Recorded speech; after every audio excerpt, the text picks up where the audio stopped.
Доброе утро, Михаил Иванович. Доброе утро, Владимир. Мы готовы. Отлично. И вы мне сейчас разрешите раздать экран, да? Да, сейчас, секундочку. Должно быть. Мы готовы. Окей. И вы мне сейчас разрешите раздать экран, да? Да. Конечно. Должно быть. Так, я вижу, я на экране. Сейчас я попробую. Так, все в порядке. Появилось? Все отлично. Все. Тогда стартуем, да? Да. So, dear colleagues, we are starting our last day. The first lecture today will be from Professor Michael Ojevan about the norm waste. So, please. Good morning, dear participants. The title of the lecture you see on the screen, and the topic was just introduced. So I would like just to add here that potentially you or someone else, it's from a country where there is no nuclear power plant, there is no any research reactor. You can say that maybe some sealed radioactive sources are used somewhere in industry medicine, but they have to be returned to the country of origin nowadays. This is a usual arrangement, so you can think that no radioactive waste, and this is not a question for the country, and this is wrong. It's wrong for the reason that norm, naturally occurring radioactive materials. It's because we are living in a real radioactive world. This is a part of the nature. And in many cases, the content of radionuclides, which are a part of nature, have nothing to do with our activities with nuclear reactors, power reactors, research reactors, accelerators, anything artificial, only from the nature. The concentration can be so high that we need to care about these materials because they can become dangerous for us. And because of that, even in this case, the radioactive waste management is a question for even such particular case of such countries. So don't be misled by the conclusion that if no power reactors, no nuclear fuel cycle, no research reactors, then no radioactive waste. They can nevertheless appear even from the nature. So that's the topic, and this is the chapters. So I put here a photograph. I will show it once again from Australia, and a cover of a technical document of the IAEA, which is a kind of guidance how to manage, how to deal with norm residues. It's not said waste, residues, and you will see why. So here the content. So let me start with the background. So in the background, information for you that I would like to share. I have many slides on that. It's the definition. What is the norm? Stands for naturally occurring radioactive material, norm. And the definition is such that this is a material containing no significant amounts of radionuclides other than naturally occurring radionuclides. So it's not the question that none at all other radionuclides except natural, because it can be that because of past activities we can find some remnant, even cesium and strontium, because the bombs were exploded in the atmosphere. And then this cesium and strontium was spread around the world, and we can find even after the banning in 1963 of the nuclear explosions and the diseases, that even after that, it's still these radionuclides are decaying, so we can find them. So the question is to say significant amounts other than radionuclides from the naturally occurring radionuclides. So the exact definition of the word significant, it is left to the national regulators, because in different countries situation can be different. And this is from where the definition is taken. You see a glossary. There is a link to it. Very recently published by the IAEA. This is the correct terminology. And in red color, it is said that norm, naturally occurring radionuclides, it's a natural component of the Earth. It's everywhere. It is in our bodies. It is in the food. In banana, we have a lot of potassium 40. It is in the soil. It is in the building. It is everywhere, everywhere. And we have two types of naturally occurring radionuclides. Primordial suggests that they exist with everything until it started to happen. You know that nowadays the science is convinced, it's a kind of consensus that about 14.7, 14.8 billion years ago, Big Bang occurred. So everything was concentrated in an extremely small volume. Then the universe started to expand. We have proofs of that. And about 4.5 billion years ago, the solar system formed, including our Earth. So everything started to happen once in the past. So these are primordial from the beginning of the existence, let's say, of the Earth, of our globe. And cosmogenic, those that are continuously created by the external radiation from the cosmic space. Because in the sun, nuclear reactions occur, in other stars, and the cosmic space is full of radiation, which is bombarding our Earth continuously. And luckily, we have a magnetic field that shields partly against this radiation, but nevertheless, a part of cosmic radiation, it is bombarding us. And let's look what kind of radionuclides do we have. So the first table, that one, is the table with the main primordial radionuclides. And you see here the known uranium-238, 235, their half-life. So let's say that the uranium-238 has the half-life 4.47 billion years. It means that at the formation of the Earth in solar system and the Earth, it was too much, 2 times more uranium-238 on the Earth.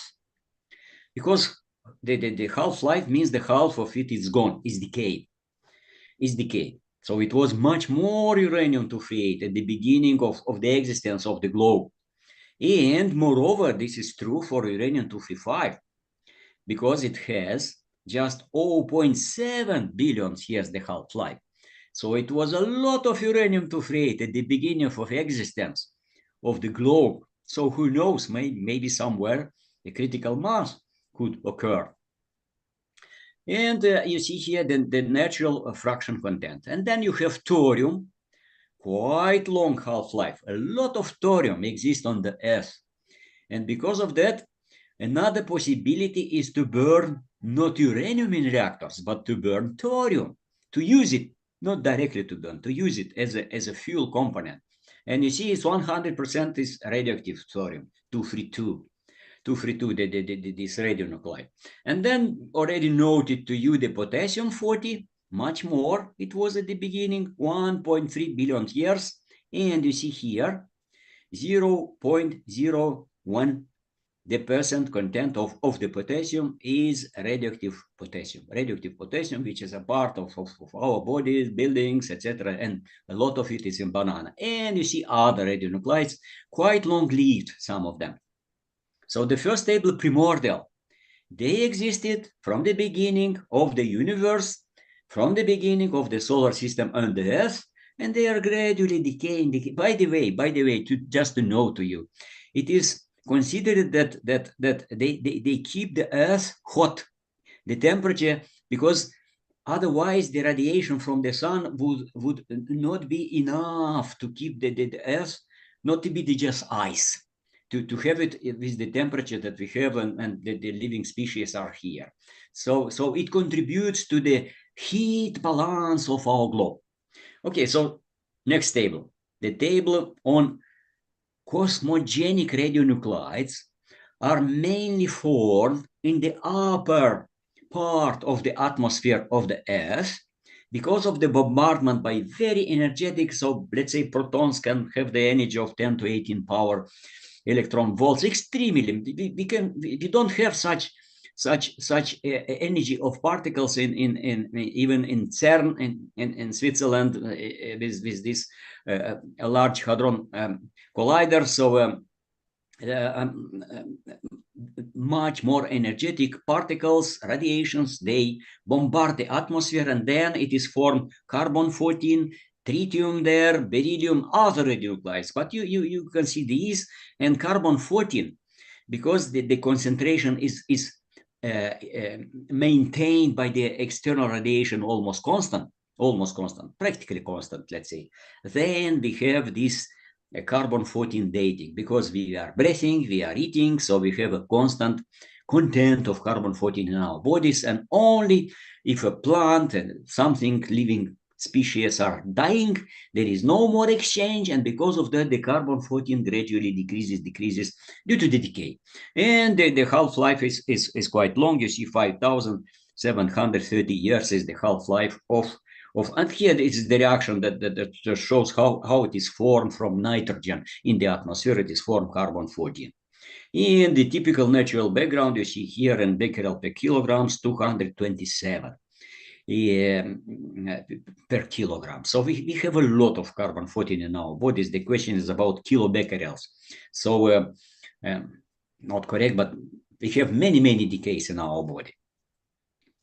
So returning to the primordial, the radionuclides that exist in the nature from the beginning are slowly decaying. We have here, I put here two tables with the decay series of uranium, the first table, and thorium decay series. So it starts here from uranium-238 and then decays to the thorium-234, and on its way to the stable lead. So decay series, they end with the lead, which is stable. So for uranium-238, this is a lead 206, and 208 for thorium, and for actinium series, which is not shown here, it's from uranium-235 actually, but it's called actinium series. It is another stable lead, which is 207 radionuclides. Why I show you this table here now? Because on this way, there are many other radionuclides. So here from uranium, you have radium radionuclides, which is 226. That one that Pierre and Marie Curie, they concentrated it and found that it's a radionuclide, and we have even the unit radium equivalent of radioactivity, and in names of Curie, we have the unit for radioactivity. 1 Curie is 3.7 to 10 to 10th power decays per second. Which is a becquerel, right? And here I put here at shadow to see radon. It's a noble gas. Radon 222, it's a noble gas. And here it's another radon, which is also noble gas, but it's 220. It is often called thoron.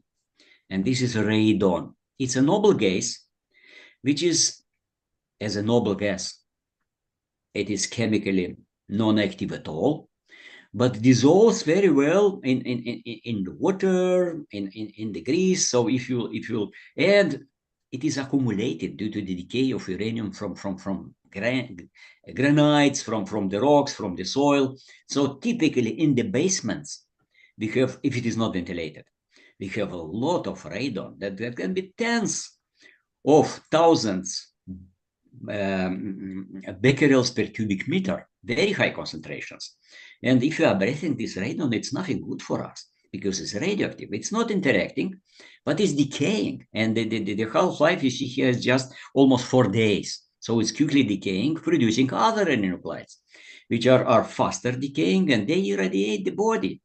So it's nothing good with the radon, which is accumulated due to the presence of these primordial radionuclides.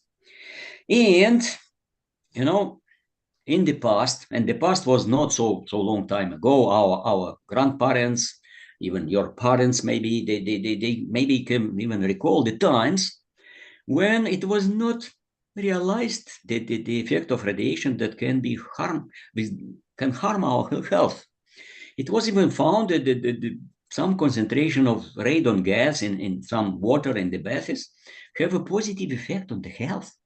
And this is taken from the Technical Museum in Vienna, where the headquarters of IAEA is located. And you see here, it was advertised, toothpaste, to clean out this, because it's very, very helpful. And that was a product which was advertised. Many of you know Russian language. You see here that advertises the water, which is radioactive water, mineral radioactive water, mainly with radon actually, which was advertised good for health, drink it, purchase it, and so on. It was advertised. At that time, in these years, that was maybe the Second World War, something around it, maybe up to 60s. These products were sold as useful products, were prescribed by the medical physicists to improve the health, not to damage it. Only much later it was understood. So nowadays this is something just for curiosity, let's say, about that. So it's to note this gas radon. And for radon, this slide shows that it is generated due to decay of primordial radionuclides, radium-226 actually. It comes initially from uranium, then it's radium, and then goes to radon. And then the radon as a gas, it passes through the soil, through the building, and mainly in the basements, can be even in the first floor, ground floor, and if it is a bad ventilation, there is also radioactivity there accumulated. And because of that, and in the water, which is coming from the wells, it's a lot of radon. It's decaying, but it is radon there. And in the gas which is pumped from wells, I don't know, let's say from Siberia, contains a lot of radon, but on its way 4 days, a half of it is gone until it comes to your houses. When you burn, it is gone, it is decayed. But nevertheless, that's for your knowledge about the naturally occurring radionuclides. And you see the table, the figure, the picture from this technical document about the content. And of course, if you speak about wars or minerals like monazite, pyrochlore, zircon, so they contain a lot of radionuclides. So these are wars, of course, to extract and to use the uranium in nuclear reactors, right? But look here in the lower part. We have in the soil, we have thorium, we have uranium, we have radium, it is here. Yes, this is below 1 becquerel per gram. And because of that, it is exempt. It is exempt. So it is accordingly with the IAEA recommendations that I explained to you in my first lecture. So it's really no any care and any harm arising from such low concentrations. But to note to you that these are the sources of radon gas, which then can be accumulated and become more dangerous to you. And moreover, if you speak about the phosphates, fertilizers that are phosphate minerals used to improve the crops growth and so on, then we can have much higher concentrations, and then we will need to think about how to manage these materials. I put here about uranium this photograph recently taken in the IAEA headquarters in Vienna. Maybe that you also saw somewhere such glasses, vases made out of glasses which contain uranium. And here it's a little text here. So that's a gift from Czech Republic, from a glass manufacturer, which still produces some glasses, some vases like here for flowers, for anything, which are colored. So uranium, it is used as a coloring element. And it is noted here that this is not radioactive waste. This is not considered even radioactive material. Also, we understand that the radioactivity is there. The uranium, it is there. And by the color, which is greenish yellow color, and the radiation fields here are are natural, so it's nothing enhanced compared with the radiation which you go away from these glasses. So no actually enhanced radiation field, so you can safely use it. And of course, these vessels can be used to drink water, to drink anything, which is not just water. And maybe just to note to you that there are glasses which contain another very toxic element, lead, which is attacking our nervous system, and it's really poison, lead. But you know that the crystal glass contains 20, even more percentage of the lead, but this lead, it is bound there, and you can all the life drink, and people prefer to use, these shining, very beautiful glasses containing lead, and there is no any danger. And because the lead is non-radioactive, there is no any even radiation to speak about. But about the toxicity, I can give you just for comparison that things also depend how you bind the let's say toxic metal, which is a heavy metal, right? So that's for uranium. And to finish the story about uranium, it's here. It's a paper published recently by geologists, and you see here a photograph. This is an ancient glass. The age of this glass with uranium, it is more than 140 million years. At that time, the dinosaurs were roaming on the earth. It was even the continents were already split, but they were almost together, the Pangea. So it was so long time ago that unimaginable. And the uranium, it is in the glass, and it is still there. And this is a good, hint that we can immobilize the radionuclides, actinides in glasses, and that can be done safe. They are still there. They are decaying there. And here I put a copy of a declassified secret document. That was secret. It's written here, secret, right? So in the past, I would be, put in the jail for disclosing such secret information. But nowadays, it's disclosed.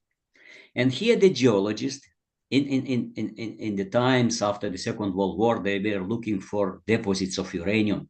And that was interest for military, usage of uranium to produce plutonium and then to make bombs, right? And they had a secret terminology, how to call a war if contains useful uranium. And you see here, they used the beer, the gin, the port, the whiskey, and Dambois. So a very good cognac from France. That was the richest rock mineral. So that's very good, to report to that we found the uranium. We can exploit this war and extract the uranium from there. And I put this just to note to you that this glass has so much uranium in it that it goes to this terminology. So it was for a long time, I think, secret information. Nowadays, it is open. Was the place where this war contains thousands of tons of very high concentration of uranium immobilized in the glass by the nature. It was lava. It is a caldera of a volcano, and in Siberia, very far from these places, and contains this uranium containing glass. So let's move. I have a quiz for you. So, dear colleagues, unfortunately, I have no sound from the room, so I will discuss, let's say, with my screen. But if you still look on the screen and you still hear my voice, can you guess what is this? The size of it is something in between 5 and 10 centimeters. There are two magnets here, one here and one here, two magnets. There are some fins here, which are perhaps used to cool the device. It's a device. What is that? Here it's power input, right? Here perhaps is the power output. And I can tell you that this is the device that changed the history of the Second World War. Is any guess? You can change the opinion in between you. Maybe you have a guess. Maybe someone of you know what is that. What kind of device is that? I leave you some seconds just maybe to let you look to each other and have any guess.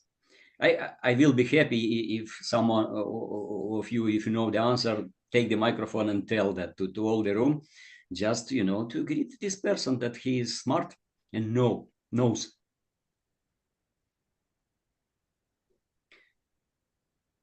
Okay, so let me know.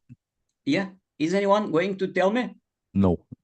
Okay, so that's the quiz. That's the interest. Okay, so you know this device, right? So you have, every one of us has this device in his kitchens and so on. Nowadays, it's absolutely everywhere. And this device that was shown, it's inside. The name of this device is magnetron. It's a generator of high frequency power, which is here inside of this device and generates the electromagnetic waves with the length about 12 centimeters. So having here maybe some 30 centimeters, we have about two wavelengths, about 4 half wavelengths, so 4 peaks of this power inside of the oven. And we are we are preparing the food. And the magnetron, which is inside here generating the power, was invented a long time ago, but during the beginning of Second World War, the English, actually, the British, they realized that it can be used for radar. And the radars with this wavelength started to be used by the aviation. And before the appearance of these radars, small in size, because generator is small, started to be used by aviation, and they could identify even a periscope of a submarine. The German submarines were sinking the British ships regularly. Thousands of them went down due to the German submarines. But with the radar, with this magnetron, which the construction is shown here, they started to identify when the planes started to fly against the island of Great Britain, right? And to identify and to be prepared to fight, to use their Spitfires and Hurricanes and other aviation. So they won. They won against the German. They defended the British Islands because of this device. And they started to sink the submarines, German submarines, using this device. This is a magnetron, the device inside nowadays of all the ovens. I am showing to you because inside of this device, there is cathode, which contains thorium-232. So we have radioactive thorium in all our kitchens, and it's radioactive because only radioactive thorium exists in the nature. There is no stable thorium. So it's also radioactive, not just uranium that I noted to you that it's everywhere. Thorium, it is even in this device, which is magnetron. So let's move to the definition of a norm. So it's again given to you from another glossary published by the IAEA. Material containing no significant amounts of radionuclides other than naturally occurring radionuclides. But if you have norm, and let's say our microwave oven, it's waste, so it's not anymore needed to anyone, and the magnetron, there is the waste, there is a cathode with thorium there. This is not yet a waste, norm waste. It is still norm residue. And because the content is like everywhere or almost like everywhere, don't be in a hurry to declare it as a radioactive waste. This is a residue. So you see, it's a material that remains from a process and comprises or is contaminated by naturally occurring radioactive materials. And the norm waste is here the definition.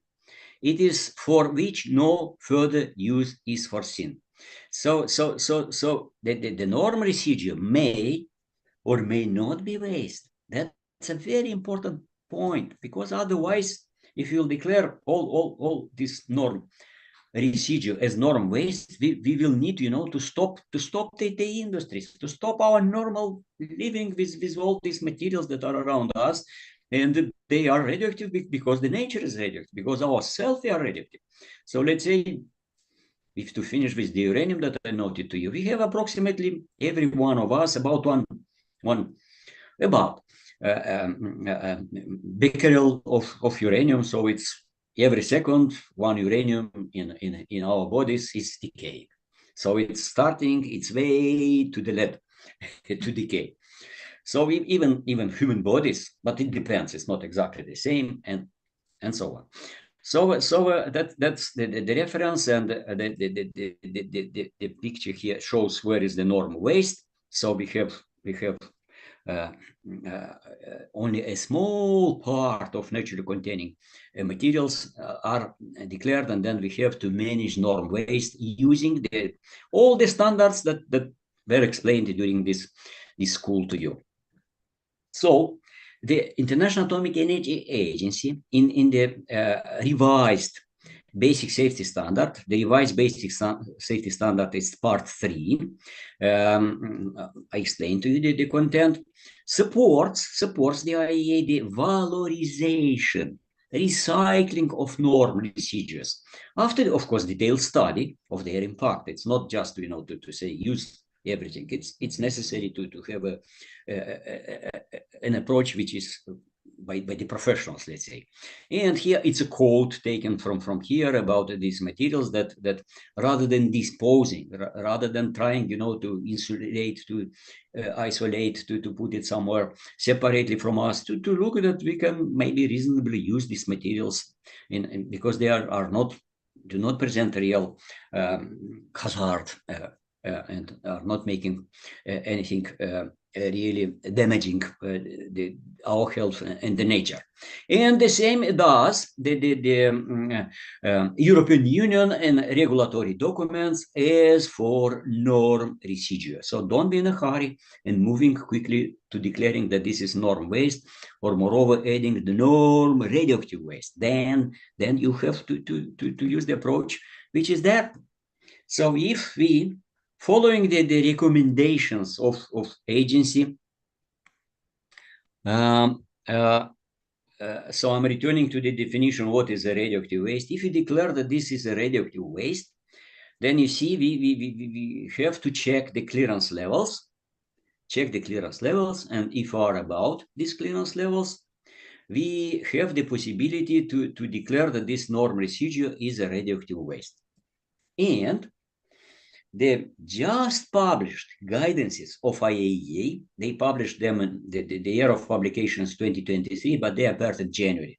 These two guidances, application of concept of exemption, give you advice how to proceed with the radionuclides of natural origin. So artificial, we discussed with you, are natural radionuclides. If the amount is moderate, and the moderate we discussed, this is something which agency thinks about 1 ton, it is still moderate. If significantly more than 1 ton, then this is bulk. And for the bulk, it's not applicable.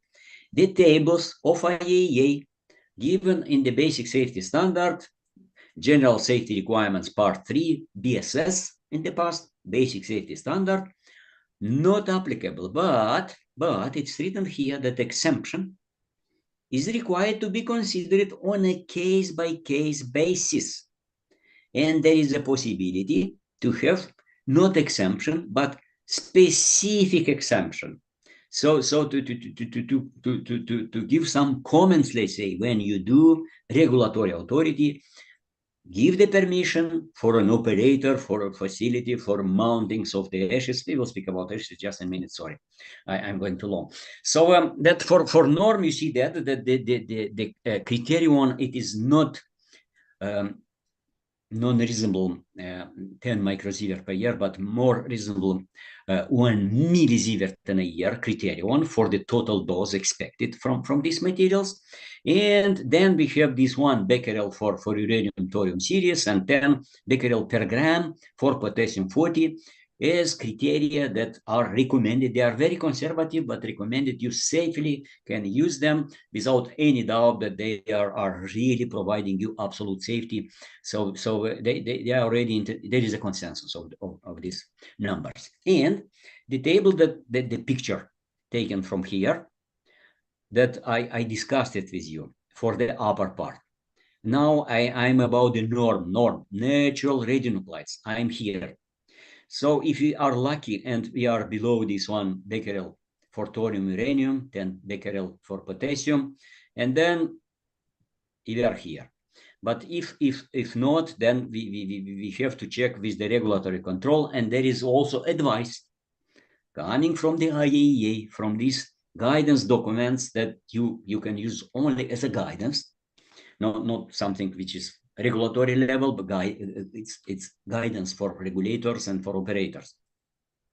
So if you have bulk material with radionuclides of natural origin and you are below, so once again you are lucky, then you go here. Existing exposure situation, you say, something that is like in the nature, so you automatically give generic exemption for these materials. If not, if you are above 1 becquerel per gram for uranium thorium and above 10 becquerel for potassium 40, what to do?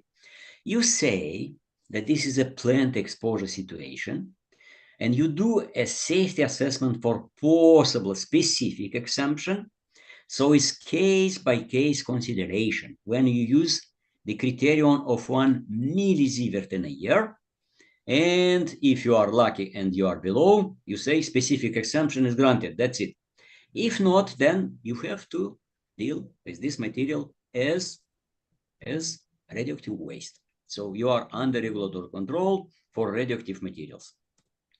So let's now move through the topic of norm waste, in the meaning that this norm waste is considered radioactive waste.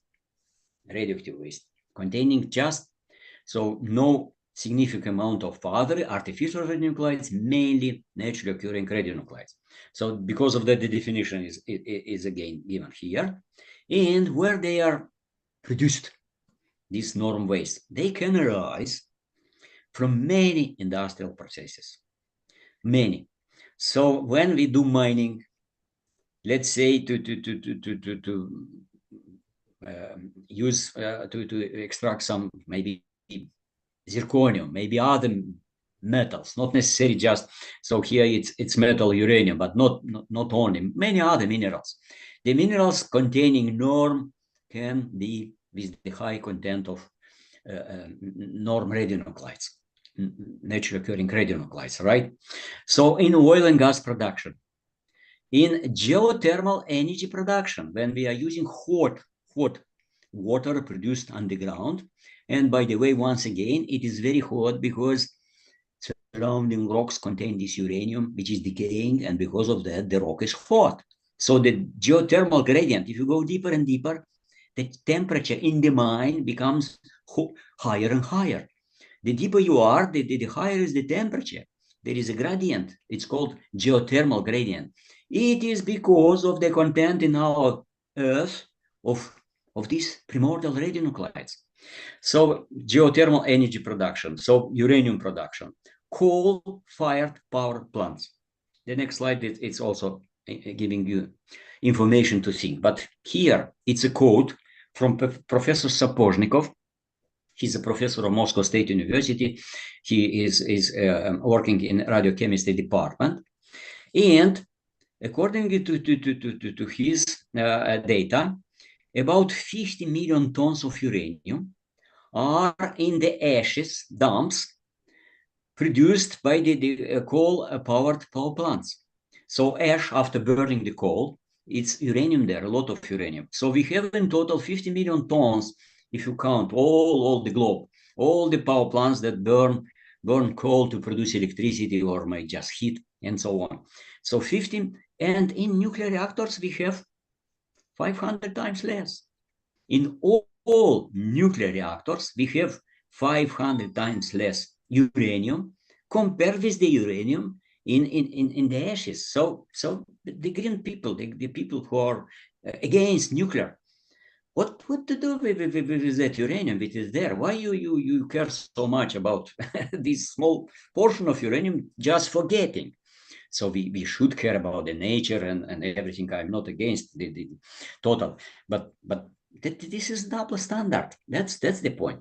So water treatment, sewage plants, fertilizer plants, they all can produce, and most often they do that. They produce norm residues, and some of these norm residues is or is not declared as a norm waste.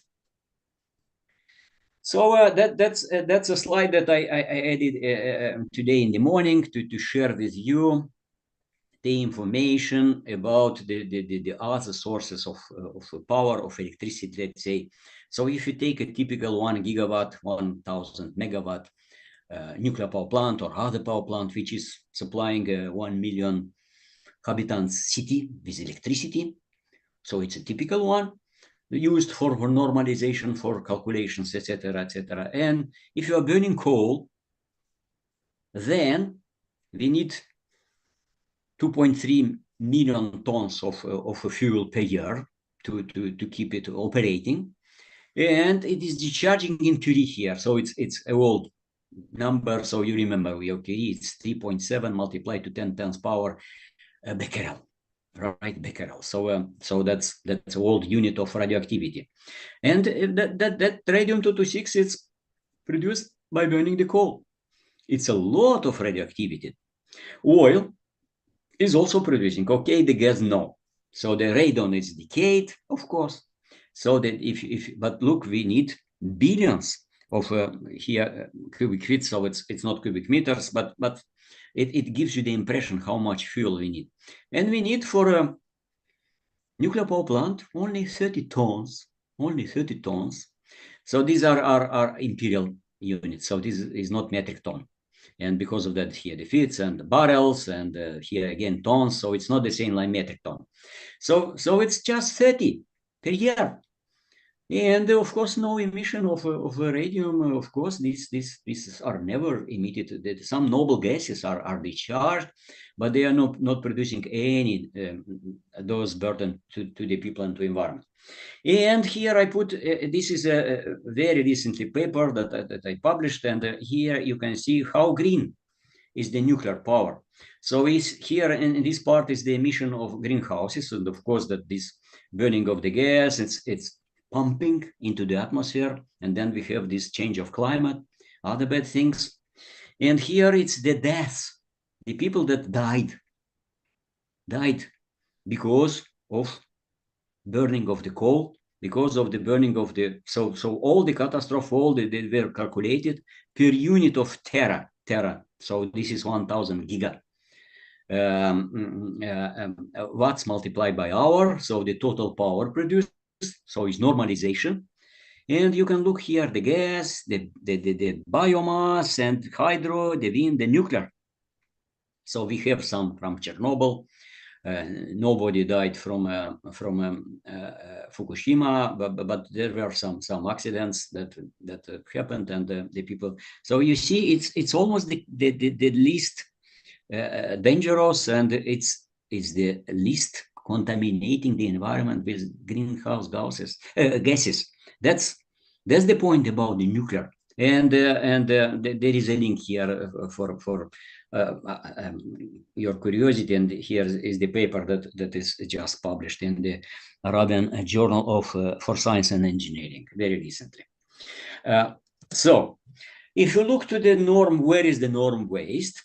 Here the table with the typical concentrations in the furnace slag. So you see here, if you look, so 1 becquerel per gram, it is like border that universally can be used. So it can be 100 times higher the concentration in the slag from metallurgy. And here the table you are not able, but in the file that I sent to the organizers, the table are present, but they are taken from this IEA technical document, which is available to download and to check some numbers. So in terms, they are long-lived. Naturally occurring radionuclides are long-lived. some cosmogenic, like tritium, it is somewhere here, but these primordial, they are all here. These very long half-lives. So because of that, we have this part of the plot in along the horizontal axis. And along the concentration, so most of them are genetically exempt or specifically exempt, but some of them can be very low level, can be even low, and even up to the border of intermediate. It depends. So maybe some plants with production of iodine is from Azerbaijan. That there is a lot of such waste residues accumulated, and then they care because the concentration is high there. So waste stream generated during the mining processes. You see these tails, these mountings of materials that contain a real high amounts of norm, very high. So can be a lot of radon gas here generated and then spread and dispersed, but it's noble gas and decays. But the radium which is inside and all other things that are decaying and decaying during thousands and millions of years, they are there. They are there. So exploration waste, when we are just looking what can be found underground, mining waste, these mountings, milling waste, when we proceed with the process the ores, so they are really most problematic. Then uranium, let's say it is extracted using in situ leach processes. So then most of liquid this waste. So the very first picture from Australia is with these liquid materials, and many other ways are as normal waste. If you look to the tailings in the mining processes, so look to the radiological components. So typically 5 to 10% of the target metal and other radionuclides, they are in the tailings. So let's say I know personally the case of Uzbekistan. So they are lucky to have a very high concentration of uranium in their ores. So maybe the producer is not so well known, like let's say Australia, I don't know, Canada, Nigeria, but it's also has a lot of uranium with very high concentration of uranium. And after the production, the ore, it is with this remnant 5-10% of target metal, it is tailing in Uzbekistan. But in other country would be considered as a quite beneficial. So from the secret document, it's not beer, it is still somewhere, whiskey maybe, to be used by this terminology and to extract further the uranium. So they can keep it, and maybe in the future someone will purchase the tailings or maybe themselves they will purchase these tailings. Relevant natural radioactive decay series apply. So because of that, we have thorium, uranium as just the beginning of many other radionuclides. So radium-226 often is considered as the most important radiotoxic decay product in the decay series. So it is producing radon, which is a gas, and then this gas, so radium stays where it is.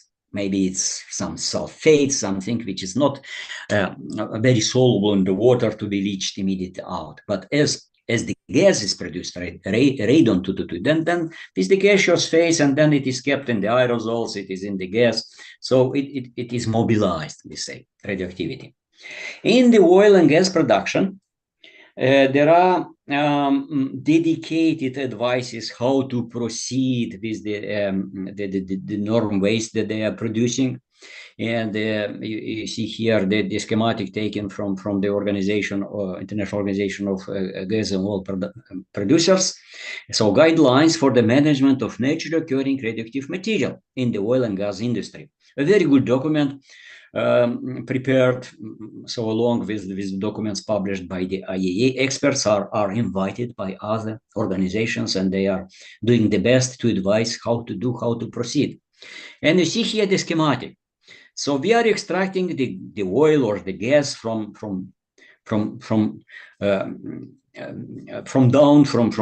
different depths. It depends where is this, but there we have the naturally occurring radionuclides. So we have a lot of radon there.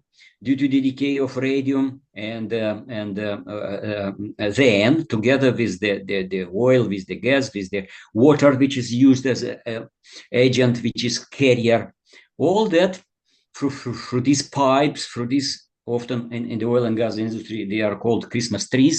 So many wells and pipes, they are pumped in the reservoirs, where we have then the diffraction, which is the production water, and you see the radionuclides there. And radium it is here, and the lead, which is decaying down to the stable lead, and is quite radioactive. Then we have the oil fraction.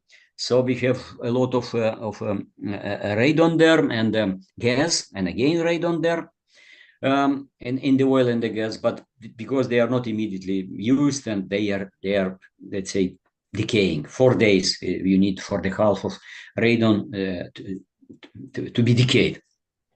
And here it is also schematically shown that on the pipes, we have here deposits where the radium mainly, it is just accumulated gradually during the years of operation of the pipes. So then when we extract the pipe from the borehole, it is full of radioactivity. It is quite radioactive. So in the oil and gas, we have 3 streams. The first one is the produced water. And there's a lot of produced water. So here it's again taken from original publication. So 10 barrels, 10 drams of produced water per 1 barrel of oil. So we produce 1 drum of oil and 10 drums of this production water, produced water, which is used as the carrier. And it's radioactive. It has a lot of radioactivity there. So it's not just nuclear industry producing radioactive waste. Scales.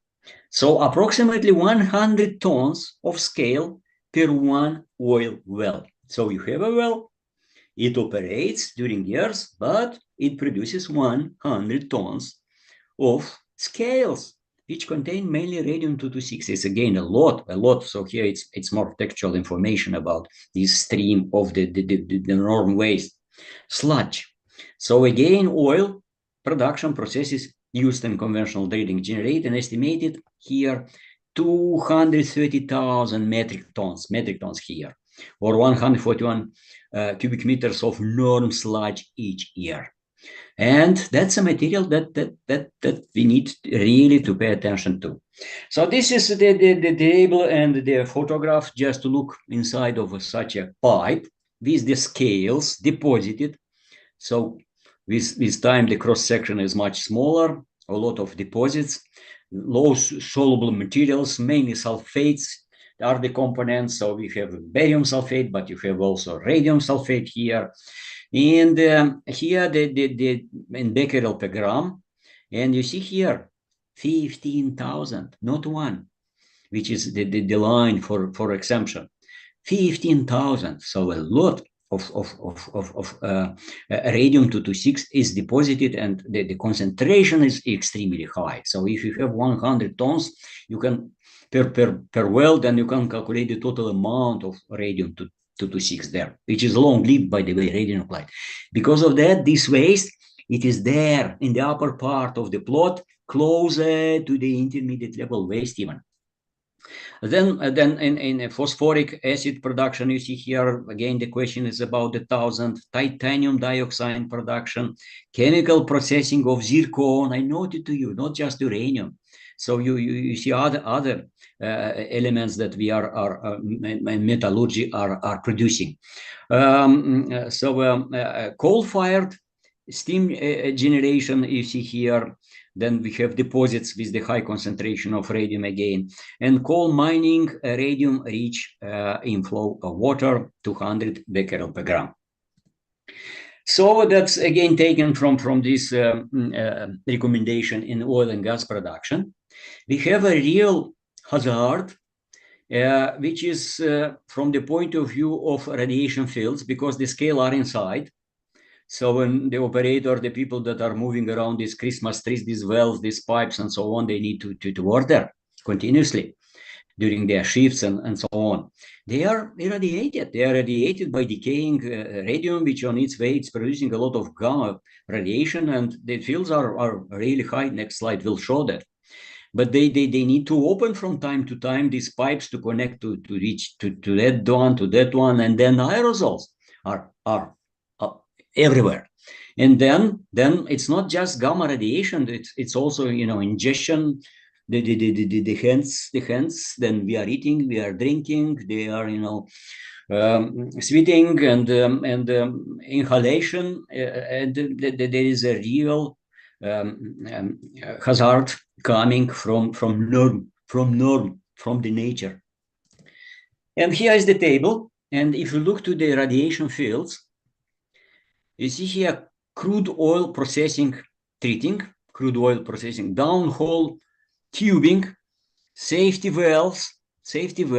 And if you look to the radiation fields, up to 300 microsievert per hour. You remember the IAEA and ICRP, it is using 10 microsievert, but not per hour, per year. And here is not 10, it's 300, and not per year. It is per hour. It is so high radiation field compared to this level, which is used, in regulating the content of radioactivity. But it's used, and we must use it. So, but that pay attention that radiation fields are really high. So even shielded the material physically by the pipes, it's a little shielding, but nevertheless, gamma radiation, it is irradiating the operators that are there, turning the valves, joining and disjoining the pipes, and etc. And then other parts. So these are numbers that were monitored, detected, and are published as known. And then in natural gas processing treating, you have the numbers, and natural gas processing. So that you see even a pump. Then because of this accumulating of the radium, you have quite high, and here is actually the reference to this document. So let's look how to manage the norm waste, in the meaning that this is norm radioactive waste management. We have the general approach to the nuclear materials. So if it is a useful material, we are in this part. If it is waste, we are here. So maybe we can organize the clearance. That can be specific, conditional clearance, or generic. We can have the case of authorized discharge. So this is for liquids. Thank you for asking me what to do. Can we clear the liquids? And regulated disposal, if these two cases, it's not the case. And for radioactive waste management, we have the scheme, generic scheme. So what is the nuclear waste life cycle? So we are starting with the classification with the pre-treatment, but we have everywhere the characterization. We need to understand what is there, what kind of material we are dealing with, and then we have pre-treatment, when we collect the waste, characterize the waste, segregate, adjust maybe some pH or something like that, maybe size, it is smaller, larger pieces, we cut them in smaller, maybe we do some decontamination, and again, in many cases, we can recycle, maybe we can clear, but if not, then we go to the treatment to reduce the volume. We move to the conditioning, when we put in everything into containers to be able to store, to transport, and then to dispose of the packages, which are containers with radioactive materials there. So this is conditioning. So that's interim storage, and then we transport the material, and then depending on classification, how we classify this waste. So if it is intermediate, then we will go to the intermediate depths. If it is low level, near surface. So for other cases not coming from norms, so for spent fuel, we go to deep geological disposal. And the guidances that are prepared by the IAEA are in this IAEA technical document, and the approach, which is used generically in the world, in the countries. So you have norm waste, norm radioactive waste. If it is a small volume, a very small volume, then we go to radioactive waste disposal. If it is a medium volume, And the question, what is small, what is medium, what is large, it's quite, I cannot tell you exactly. So perhaps small, it's something about 1 ton, let's say, maybe. But to be more specific, you need to check these IA documents. So it's case by case. The norm management is always case by case situation. Otherwise, we will stop the normal life of civilization.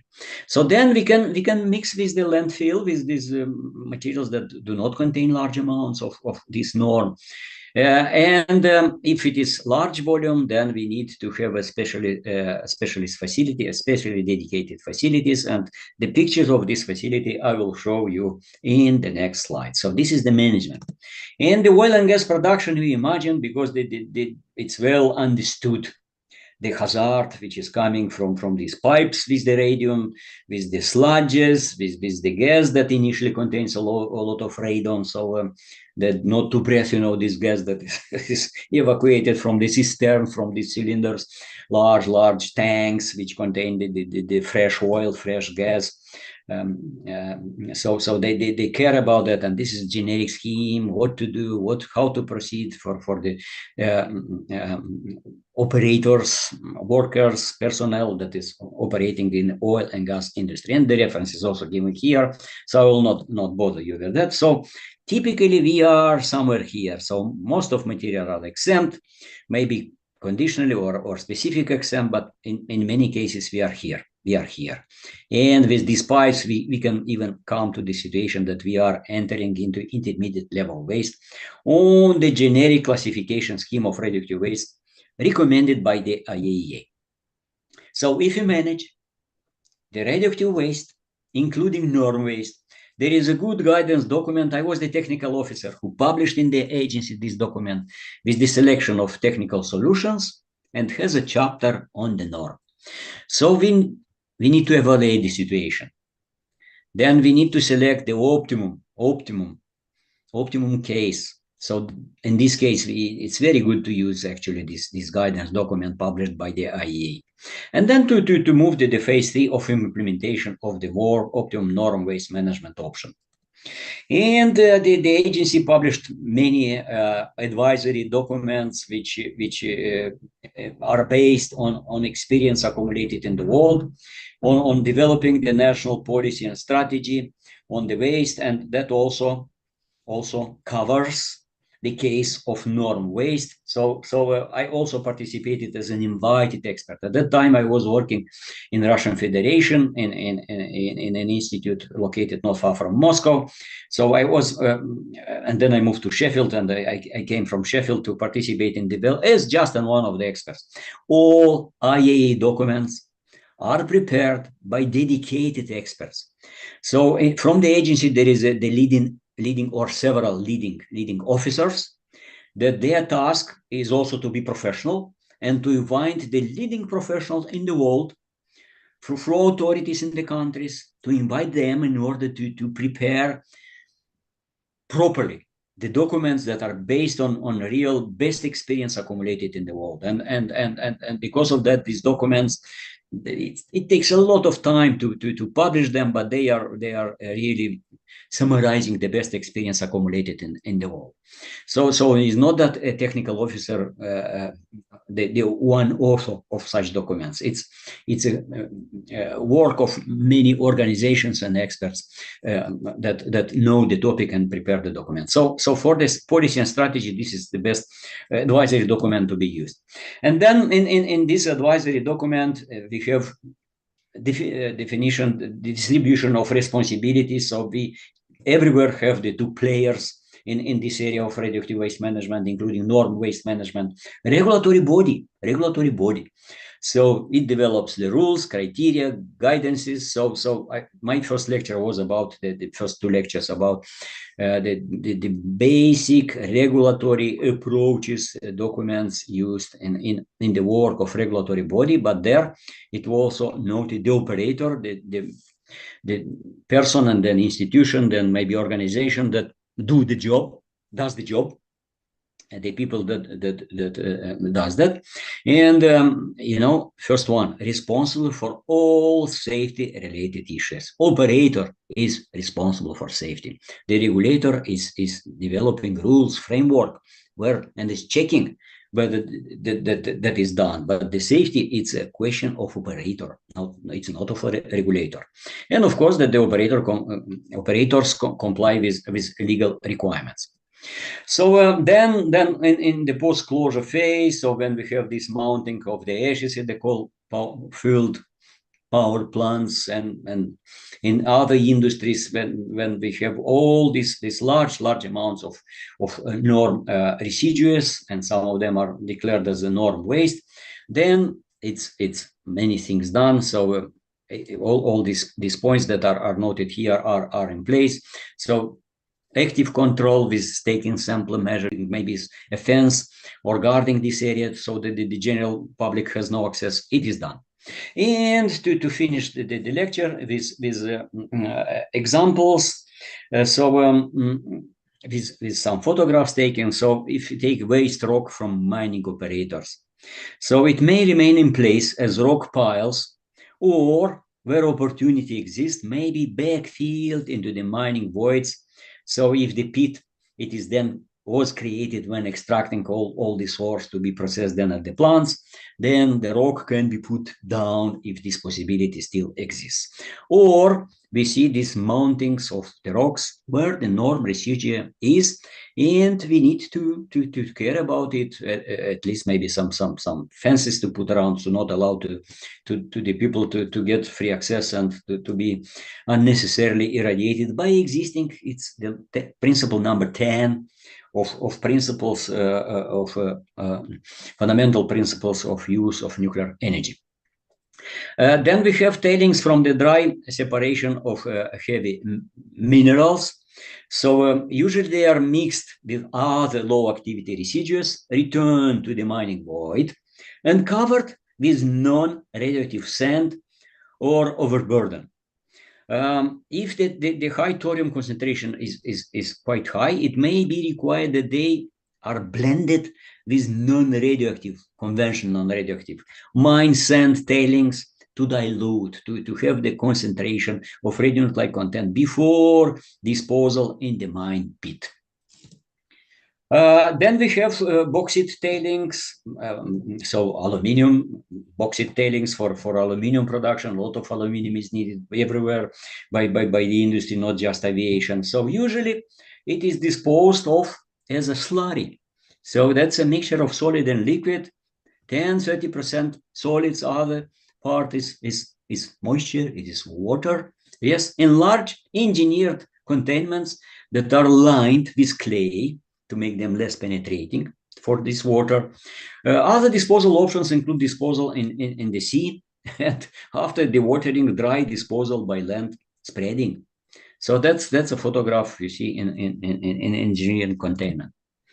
Tailings and phosphogypsum from phosphate fertilizer productions. Agriculture requires fertilizers to have crops, to have food everywhere.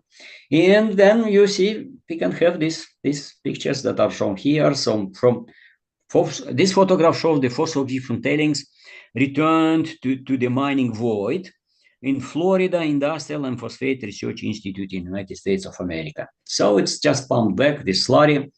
So you see, usually returned to the mining void as a slurry. And then it is, because these are thousands of tons, these are huge amounts, we have no possibility to proceed with these materials in the same way as nuclear industry is proceeding with this phase. It's a kind of double standard, but the approach here is always that the nuclear industry is a very rich one and can afford to be, very strict, very conservative, and to do the best. And the point here, why is the double standard? Because they have artificial radionuclides, and these are naturally occurring radionuclides, but the radiation is practically the same. And this is phosphogypsum stock being converted into a permanent disposal facility. This is from Spain. This is from Europe. You see the mounting, very large aerial view of this mounting. So it's like we proceed with municipal waste in the cities. So there is a site where we collect this waste, a little bit cover with something then, and care, it's a dedicated site, but it's landfill disposal. And this is the photograph that I started with. So this is ring dike impoundment. So that the material which is, and it's a schematic of it. So there are several ponds. So it's water which is contaminated. It's a lot of radioactivity there, and it is again aerial view. So just to have imagination. So scale deposits, this material that can go up, even get to the intermediate level. So we will at the site that will remain under institutional control after closure. So maybe a mine site or engineered, or maybe a disposal at hazardous waste disposal facilities. So I have examples from my experience as an IAEA expert when visiting sites where they collect. So I saw such pipes in Turkey. I forgot is anyone from Turkey or not, but in other countries as well. So that's quite typical case when we have these pipes with the scale with a lot of radium, and they are collected to the organizations that have disposal facility for the disposal. You see here disposal at low intermediate level radioactive waste disposal facility, if it is available, of course. Then sediments and sludge, what to do here? So they are treated and the things here, it's noted what to do. And furnace dust, and we have even liquid norm waste, and the waste that cannot be recycled are generally treated to remove contaminants and then discharged to the environment in accordance with the authorized discharge limits for the facility. So finish of my lecture, I put here again the definition, what is the norm, to emphasize its importance, that we need to have the level of significance, which is a question for a regulatory authority in the country.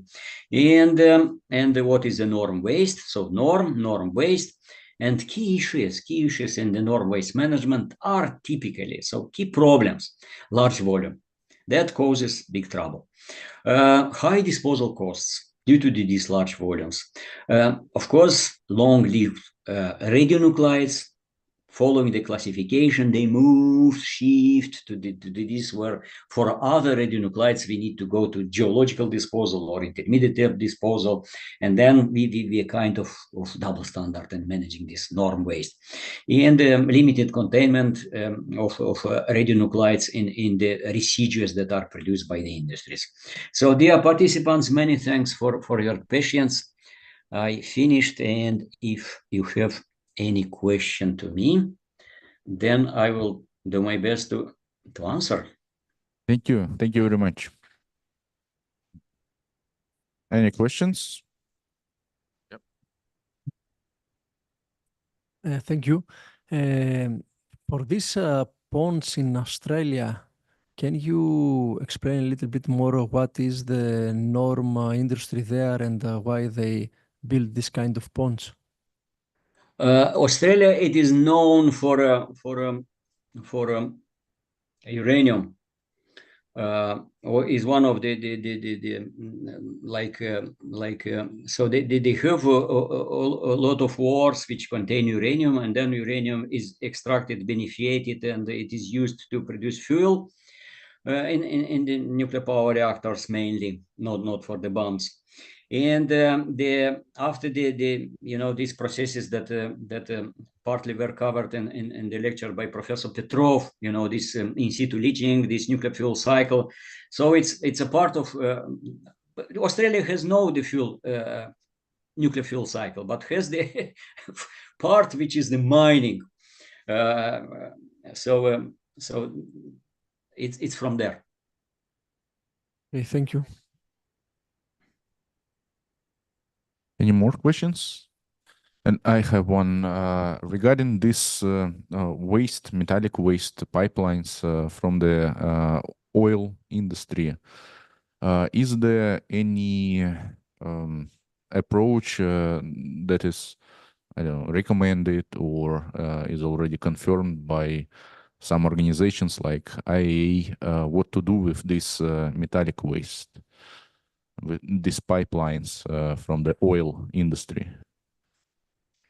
I tried to pass to you the message of the approach that are used.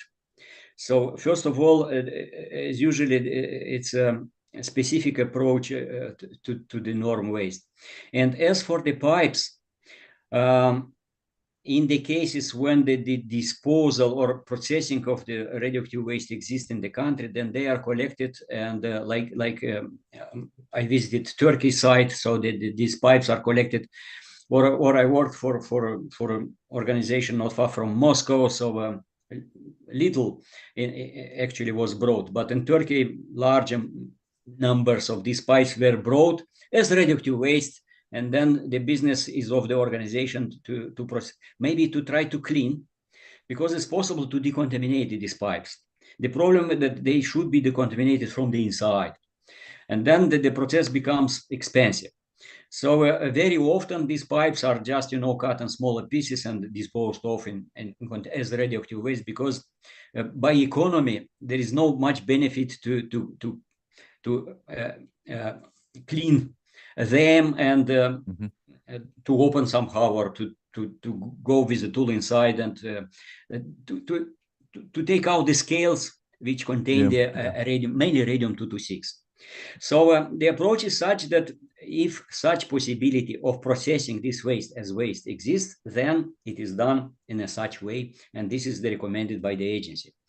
But in some cases, when in oil and gas production countries, the radioactive waste management part of the industry is not well developed, one of the possibilities to leave the pipes there and to seal it with the condition that it is under kind of passive control, and no one will be allowed to go there and to try to make something with this metallic waste.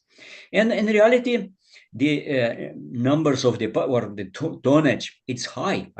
I noted to you Yes, 100 tons of scale of radioactive waste per one well of extraction of the oil. So the amount of the waste is not low at all.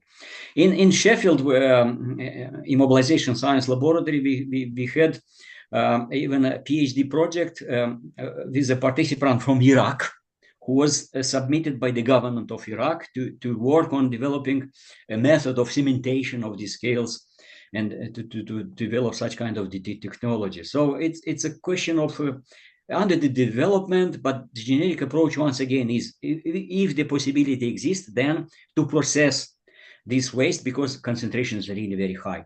As a radioactive waste is not double standard used, and then to work somehow with the scales or with the pipes, to put them into container, to condition them and to dispose of.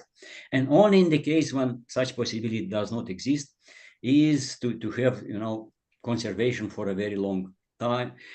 It's, by the way, a little bit similar to Russian Federation when we have specific radioactive waste, the waste that is better not to touch because it's not expedient to do so, radiation is very high, and it's better to have this in situ management, in situ disposal. In the United States, it is called in situ decommissioning. They do not add the word disposal. They say in situ decommissioning. In the United States, in situ decommissioning, it is where you have a reactor, production reactor from producing plutonium for the bombs, historical one. And after extraction of fuel, everything, then you mobilize everything and make a pyramid mounting, which everything is insulated, and IAEA calls that entombment. But in the United States, they say in situ decommissioning. And this is very good for generic population, for other people that cannot understand. But it's decommissioning, it's very good.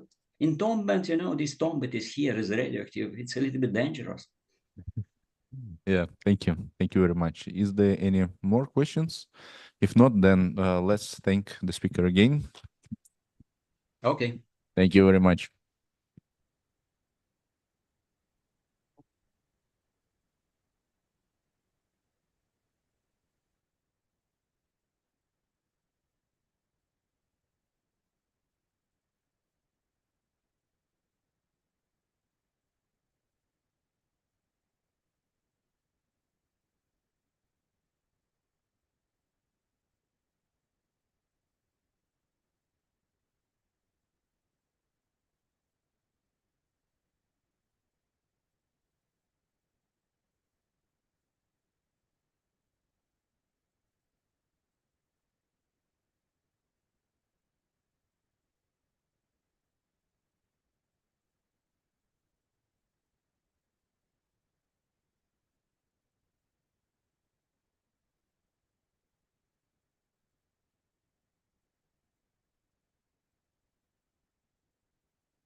Роман позже. И меня здесь слышно. Я слышно везде. Но я имею в виду, что шуршание слышно. Я просто положу его.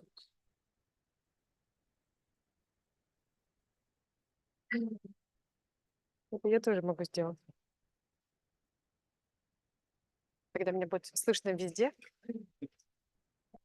Пойти поругаться.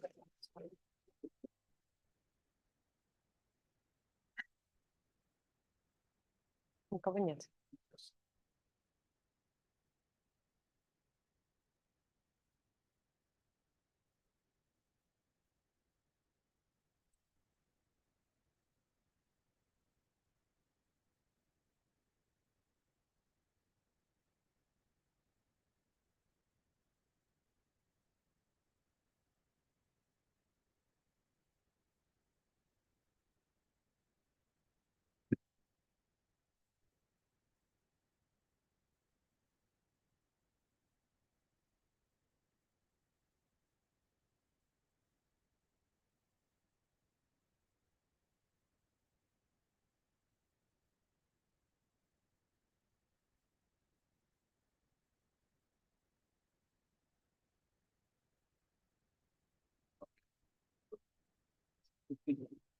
Я не проснулась, слава богу. Ну, уехал человек в Сибирь, или не знаю, как это сказать. Не, он на Алтае он. Потому он сегодня день рождения. Не-не-не, он на Алтае. Сколько там? Наверное, 4?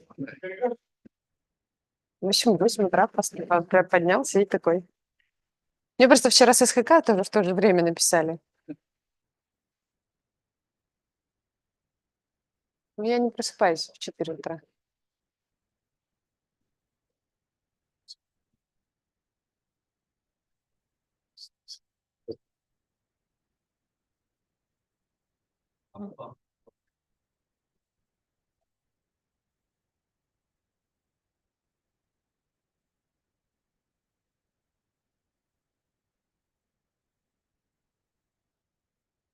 Okay, so let's move to our final but very important presentation about the modeling of the radionuclide migration. Please sit, take a seat, and so Dr. Anna Romanchuk will present this lecture. Please start. Thank you for the introduction, and I hope you still have energy to listen some lecture about chemistry. And today we will talk about radionuclide migration in the environment and why it is important for us. First of all, as a result of some accident, radionuclides may release to the environmental, but not only as an accident results, sometimes even in the usual work of the reblasting plant, for example, radionuclides may store in some pond, in some canister and release to the environmental. And for us, it's very important to understand how radionuclides may migrate and how we can prevent this migration. From other point of view, we need to build storage for nuclear waste, and in this case, we also need to understand, we need to predict any cases for thousands or for hundreds of years, prevent transport of radionuclides to the biosphere. Therefore, we need again to understand how radionuclides may migrate in the environment. For today, it's a very, let's say, useful techniques. It's reactive transport modeling. What is this? It's combining together transport modeling with chemical reaction modeling. For the transport modeling, usually geologists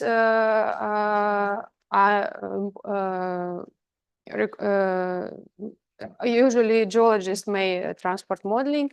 It's mostly hydrogeology, and I'm not expert in this field.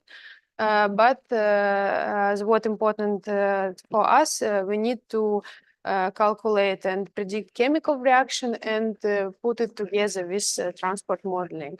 And for the moment, actually, it's a really difficult task, and not so many cases where this study is done already. But for the future, we need to understand, and we need to perform reactive transport modeling for all dangerous or for all contaminated sites, and our modeling should be more and more accurate with time. Because I'm a chemist, I will talk about chemistry, and when we talk about migration of radionuclides, I need to emphasize four the most important reactions of the radionuclides in the environment. The resorption reaction, complexation with inorganics or organics ligands, redox reaction, and solubility reaction. And today I will show you all these reactions and how we can calculate, how we can predict this type of the reaction. I will start from the complexation with the different ligands. It's the easiest one from my point of view. And when we're talking about ligands that radionuclides may met in the environmental, first of all, it's hydrolysis reaction because of the water is everywhere. And of course, when our radionuclides put to the environmental, they met water firstly. Then it can interact with inorganic ligands or with organic ligands. First of all, it's organic matter that is also everywhere in the soil, in the ponds, in the rivers. And sometimes in this class of the reaction, scientists put it interaction with bacteria, but actually it's the most complex in this part of the reaction. It's the most complex part is the interaction with bacteria, because bacteria is may live and may diet, and it's also different type of the chemical reaction. Okay, for the description, complexation, we can use mass law equation. It's very old equation. It was created by Bulberg and Waage in 1864. And what it describes that if you have the chemical reaction, it's in equilibrium and can go to the one direction and other direction. And if you know the precursor and if you know the products of the reaction, you can calculate each of them. And for this, you will use the equilibrium constant K. And the equilibrium constant will equal this expression. You see that it's products reaction with the power of the coefficient in the reaction, and divided by the concentration of precursors of the reaction, and again in the power of the coefficient in the chemical equation. It looks very simple, and it actually works because it works in any chemistry in lab, of course, but for the environmental, it's true. Here's the example. For example, we have a plutonium 4+ tetravalent plutonium, and if it meets with the water, firstly, it will hydrolyze, and it can hydrolyze for the first step, for the second step, and so on and so on. And for any reaction, we can describe the constant. If you know the value of the constant, you can calculate for how long again, and how intensively will hydrolysis take place. Usually you can make in the literature, in the databases, you can make different type of the constant. K, as I showed you before, is this K equilibrium constant, and in this case your equation looks like this one. However, sometimes you can make stability constant, especially for the ligands, for the extraction. Sometimes it's also useful. It's actually, again, equilibrium constant, but equation looks a little bit different, and the main difference for the stability constant compared to equilibrium constant that it's in this way it's easily to compare different ligands to compare if which ligand is more efficiency for your actinides, for your radionuclide. Beta parameter beta is more useful for comparing strengths of the complexation. Where we can find this equilibrium constant, of course, we can find it in the literature. There are a lot of databases, and I may advise to use these databases, which was made by Nuclear Energy Agency. You see that they have a lot of books with thermodynamical data for different reaction. They are mostly for some actinides. You see uranium, americium, plutonium, neptunium, but not only for the actinides, for technetium as well, for iron, because iron is a important part of the technological or the environmental systems. You can just download this book and to find the meaning of the constant. And they also have some review of the scientific papers, why they choose this value of the constant, and which constant is still missing, because especially for the actinides, for the moment, we don't know all the constant for all the reaction, and sometimes it's the most important part because we still don't have any constant for any reaction.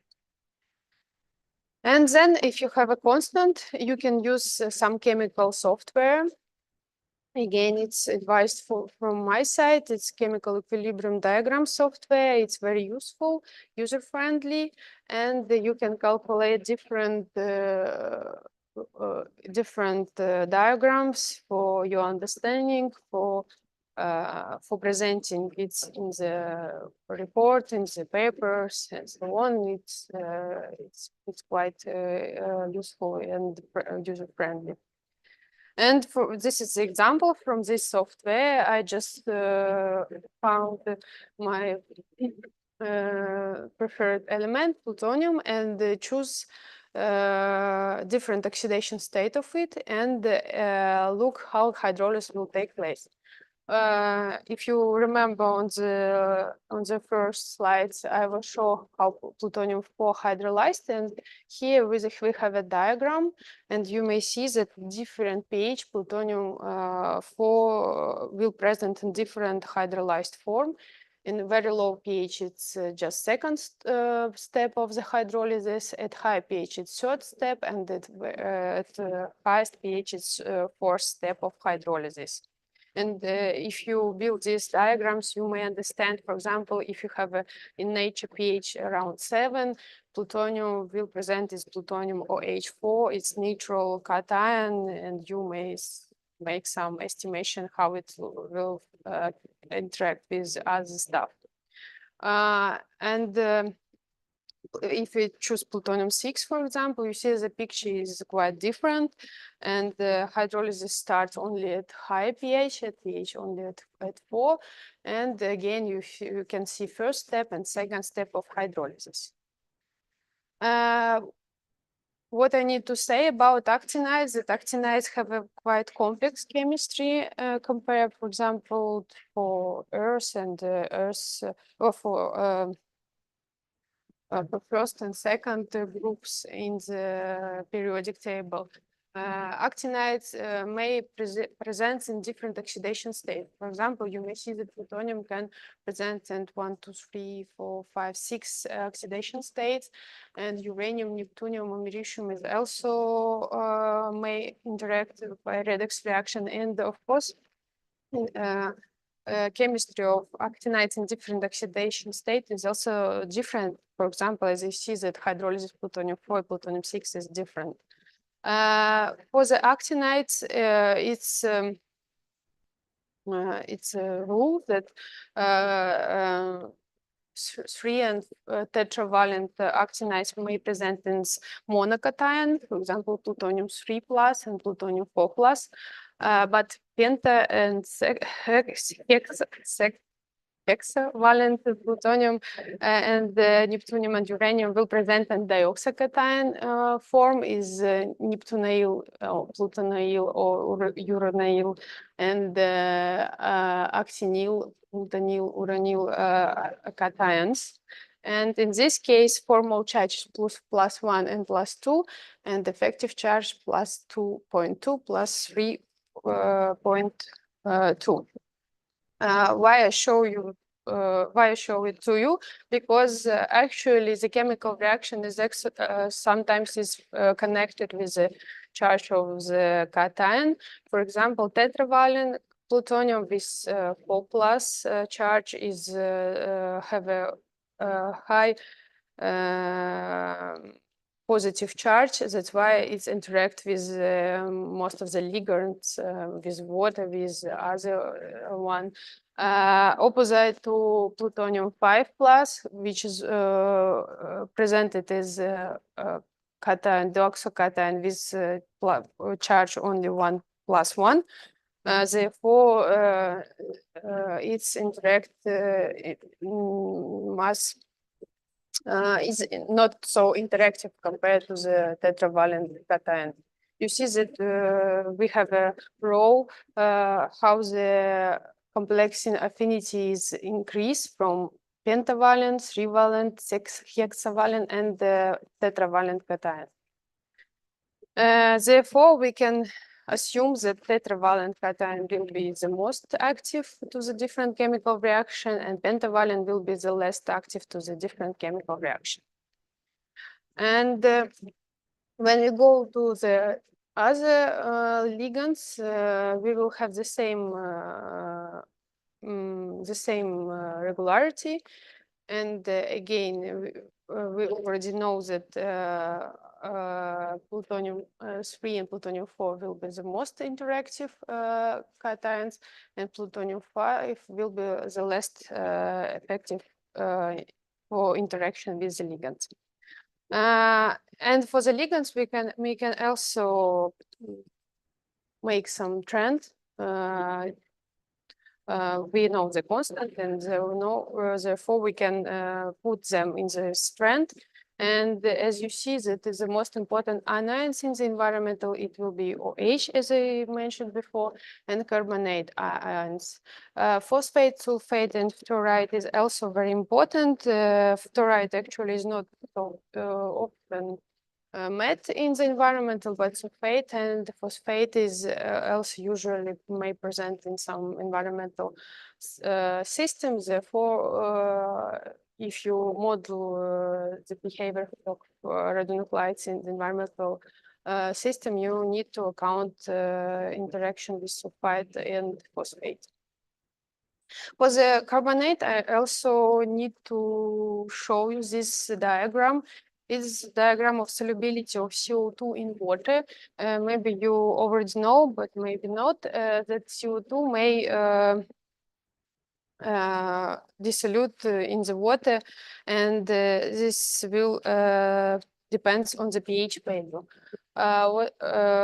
What this means that if you have some water pond or some fresh water or groundwater, if you know the pH value of this water, you can estimate how many carbonate ion will be present in this solution. And as you may see that the pH higher than 5, carbonate presence in solution is biggest amount, and at pH higher than 5, we need to calculate carbonate complexation with any cations, and especially for cations of actinide, for which it may be important. And again, there is example. You see that if plutonium-6 met only water, we can calculate the system plutonium-6 and water. You will see only hydrolysis reaction. But when we add CO2, you may see that at pH after higher than 5, plutonium will present as complex with carbonate anion, and it may influence on the chemistry on very much.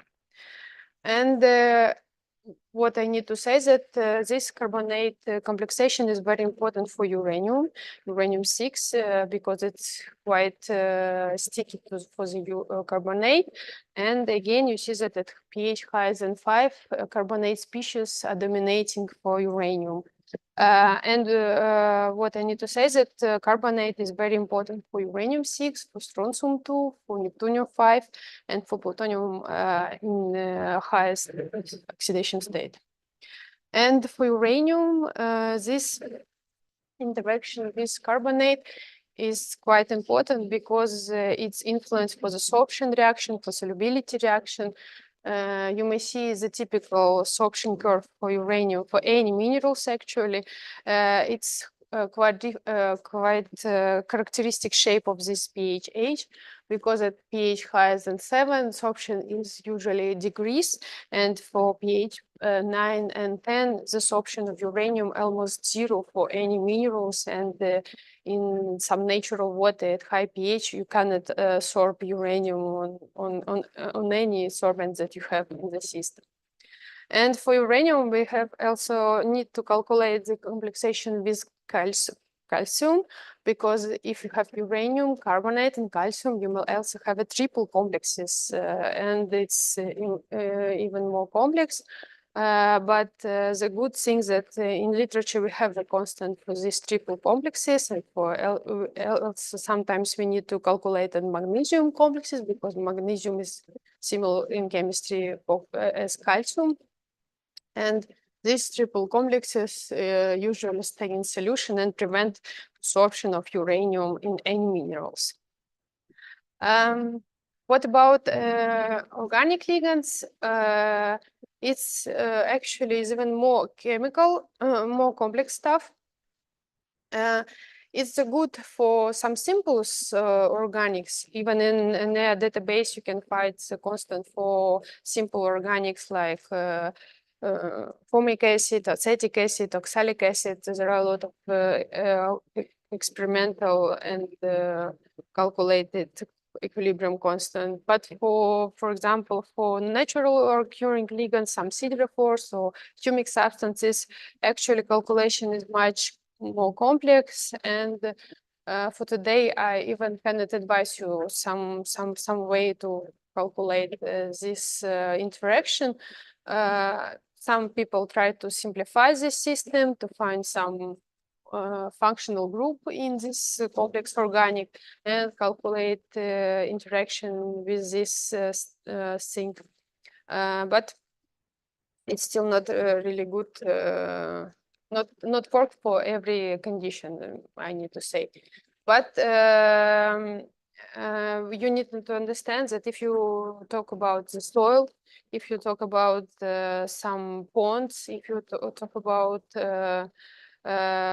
water with high organic content, you need to understand that organics will definitely change the chemical situation, and they will definitely influence on the chemical reaction of radionuclides. Redox reaction, sometimes during the chemical reaction, redox state may change.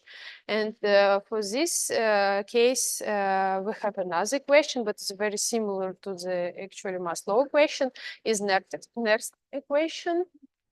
If we have reductant, and if reductant takes the electron, it's oxidized, or again, if you have an oxidizer, they may give electron to reductant. Again, this reaction may go to other part of the reaction, and for the description this equilibrium, you may write this equation. And in E0, it's called standard electron potential. Using this value, you may compare different reactions, and you may understand, for example, in your system, which reaction will take place.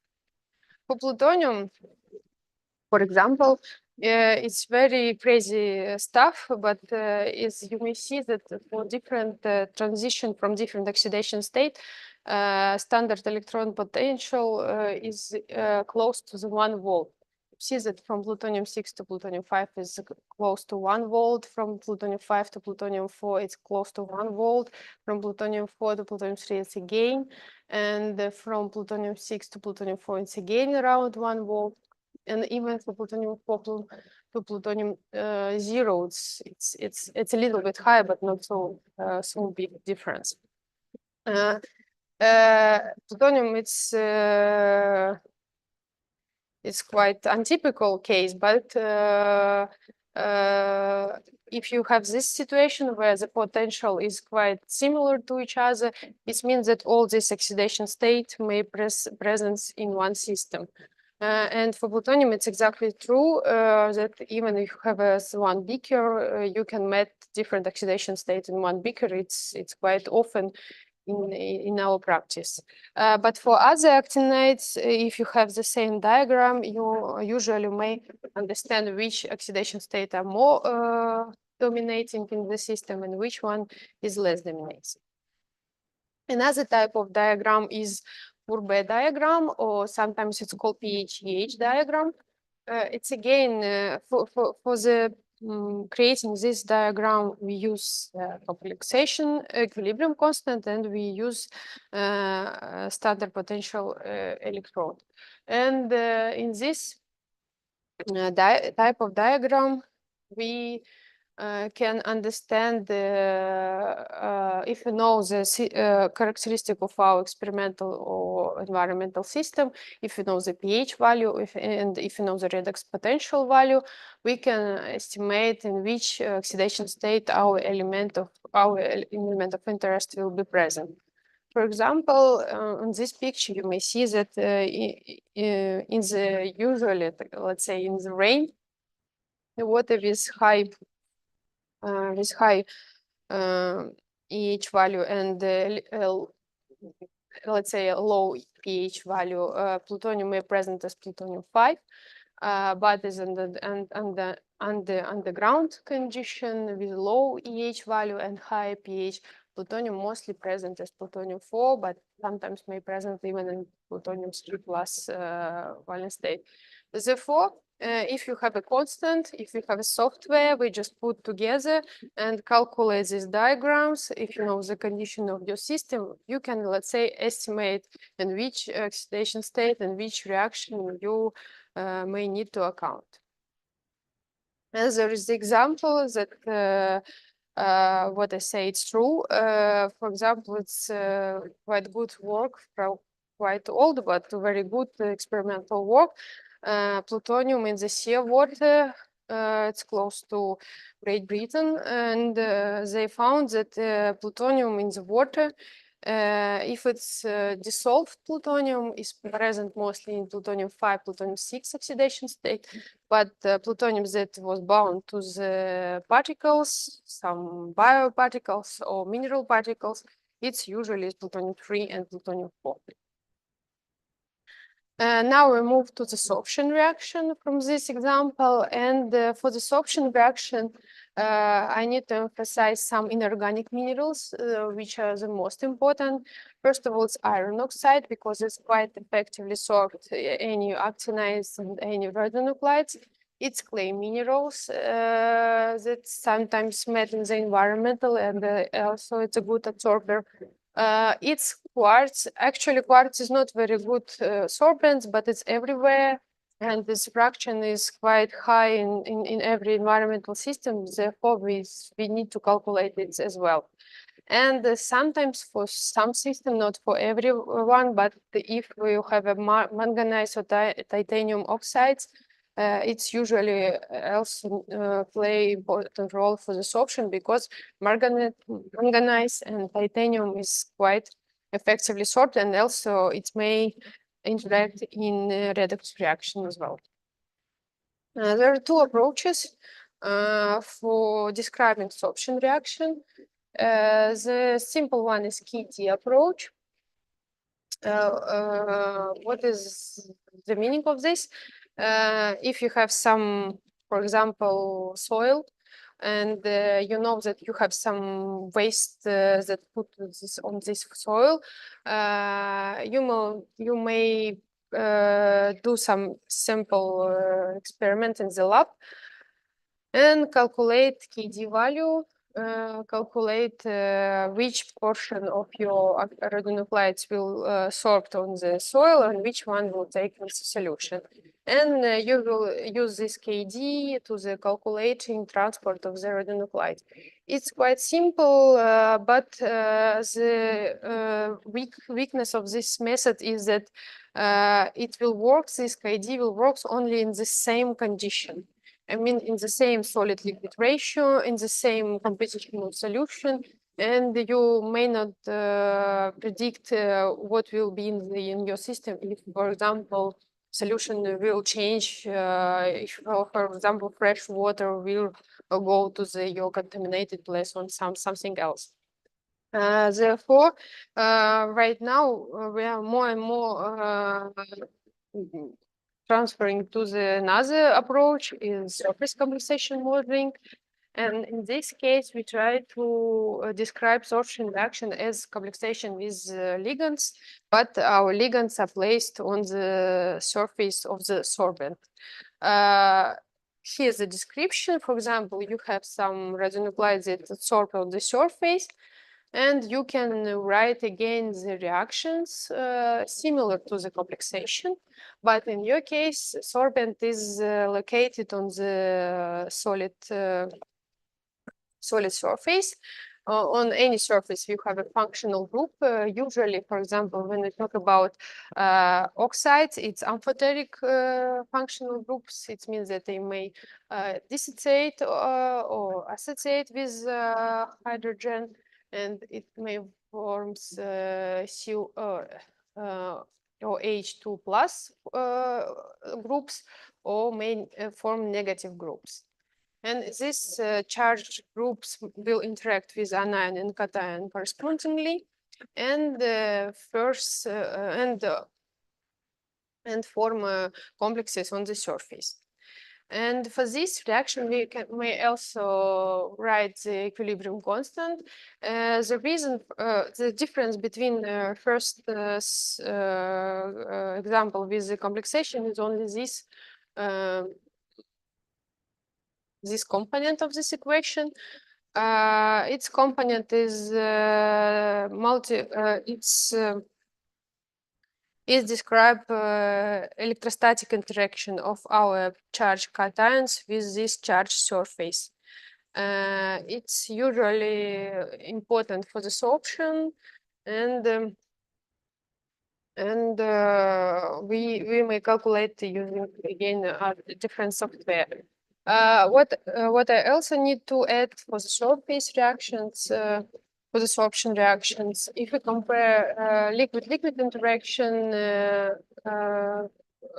and the sorption reaction, in case of the sorption reaction, actually, usually redox reaction is most effective. For example, sometimes during the sorption, reduction of radionuclides takes place, and the reason of this is that if you have the particles of the solid, it's like semiconductor. For example, you have a big particles, and plutonium will interact to the one side of these particles.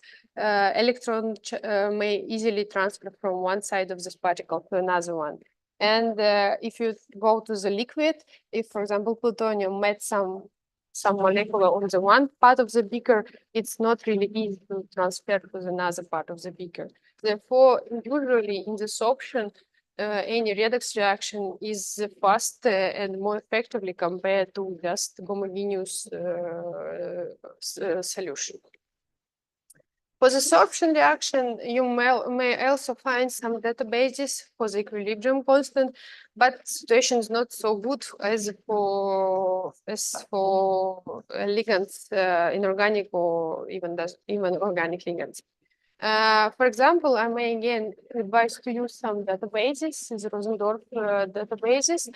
For the sorption reaction, you have some options. You may choose mineral, choose a ligand.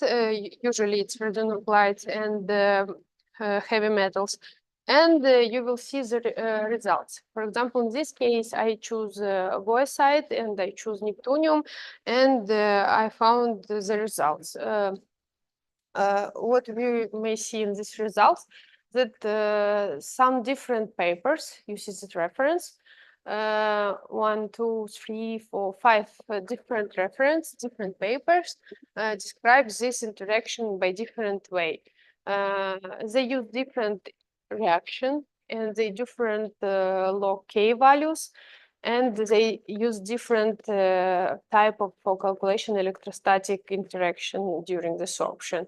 And for these databases, we don't have some one approved value of the constant, because actually for the moment, no one in the scientific area cannot say use it only one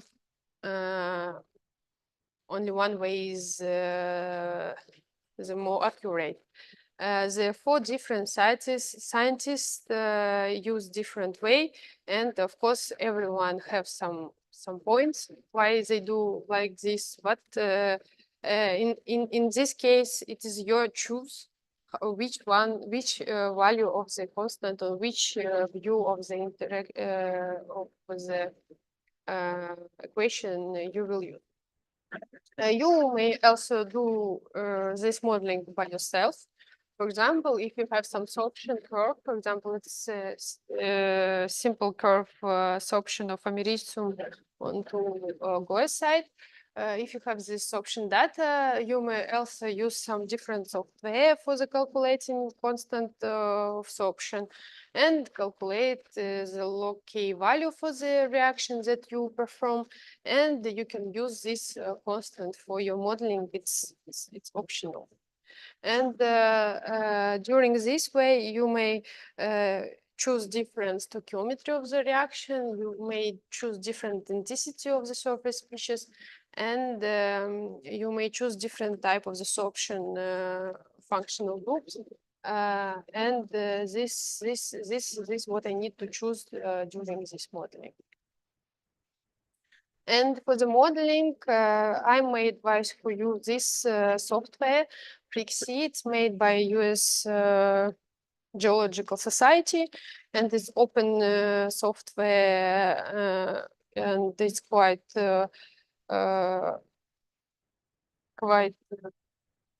widespread software. And there is a forum for the where you can put some questions for the people who create this software.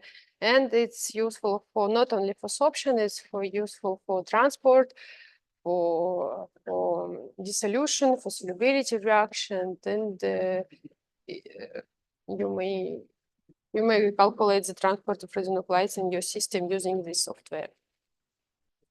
And what about for sorption?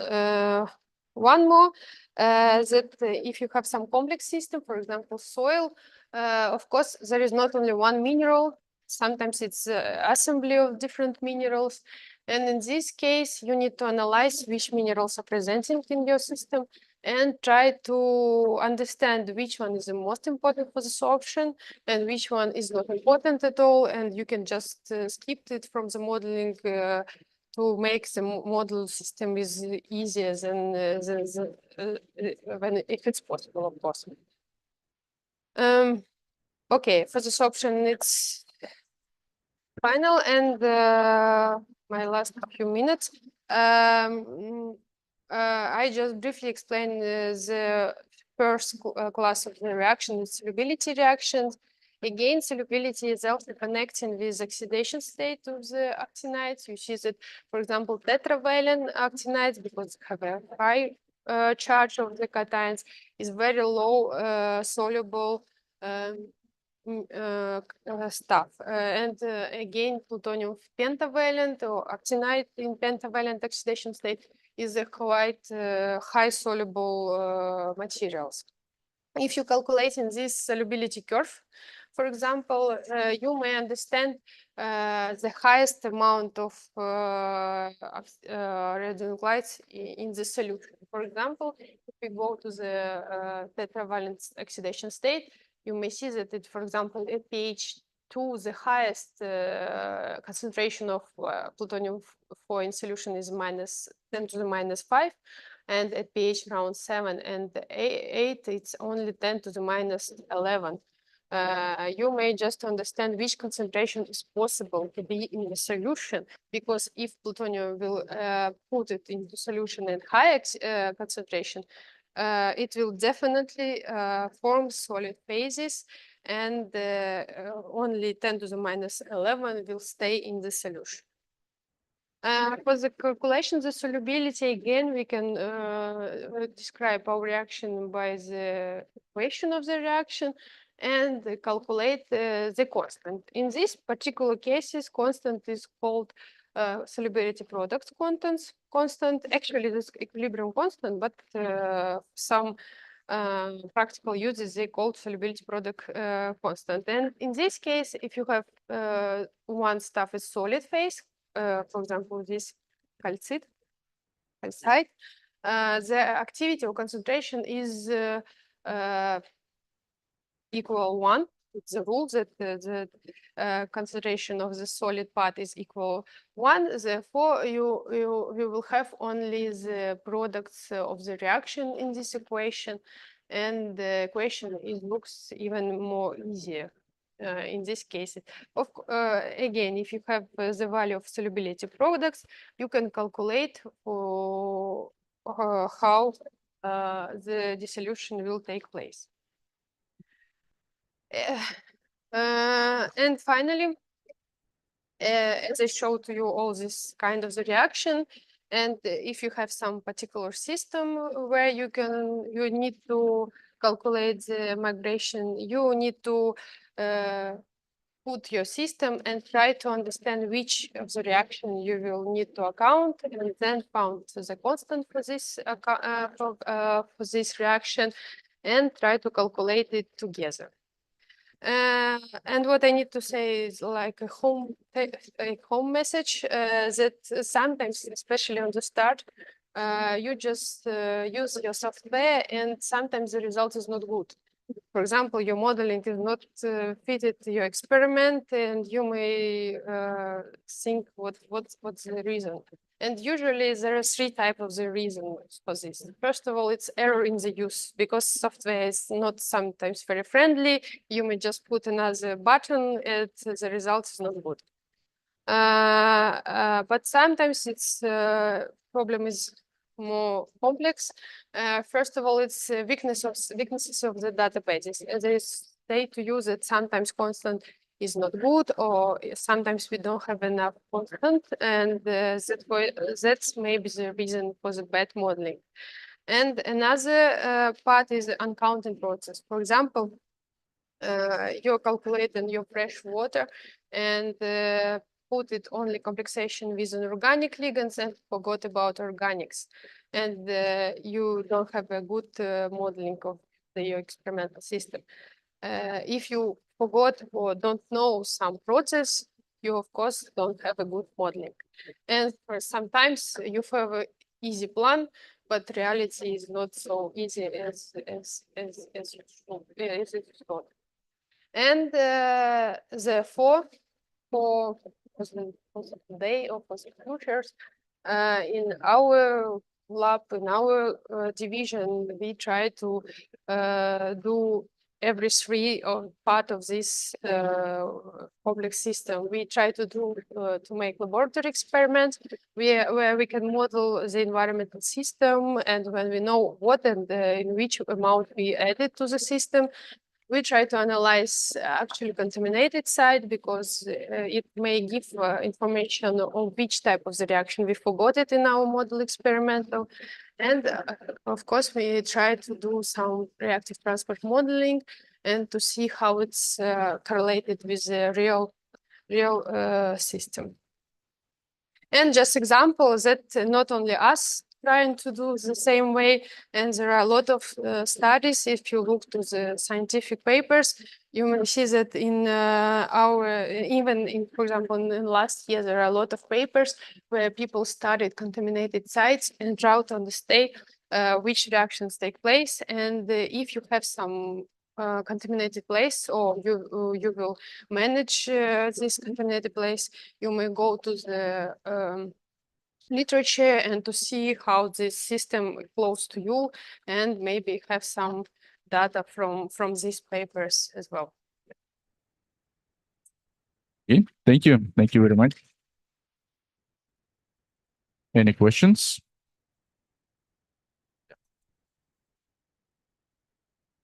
About this EH-pH diagram. EH is measured in volts, I think probably. Yeah. No, pH measured is unit of the pH, and EH is Previous one, yeah, this in volts. it's a volt, yeah, Okay. in Russian. And why the rain has higher EH than the underground water, let's say? Because underground water is not have a oxidized dissolved oxygen. In the rainwater you have dissolved oxygen, it's high EH value, but underground you don't have oxygen, therefore usually EH is much lower. Thank you.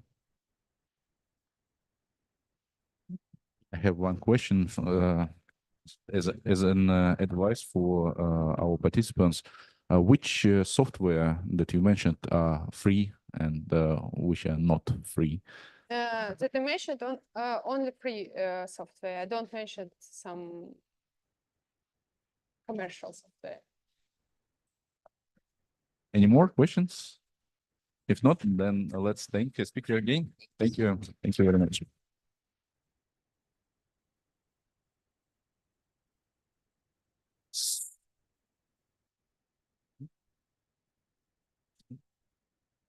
So I would propose that now we will go through the results of the tests just shortly.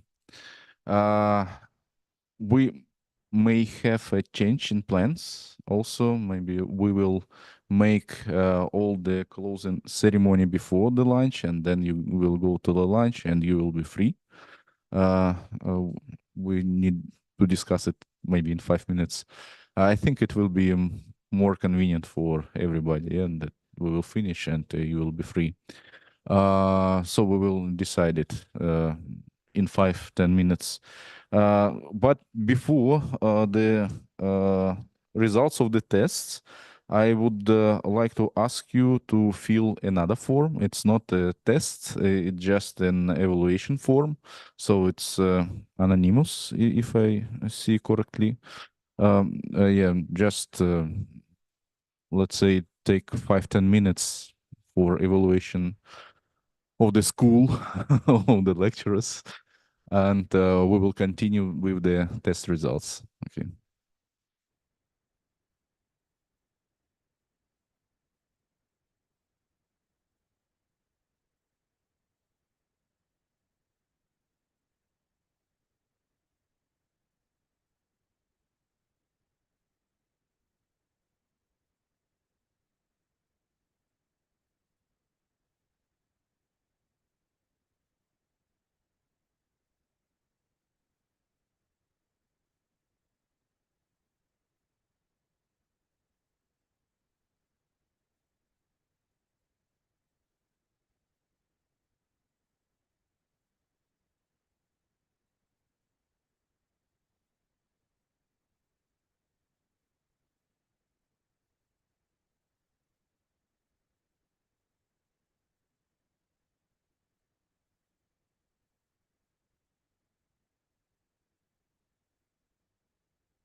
It's more like entertainment, but let's check what we have.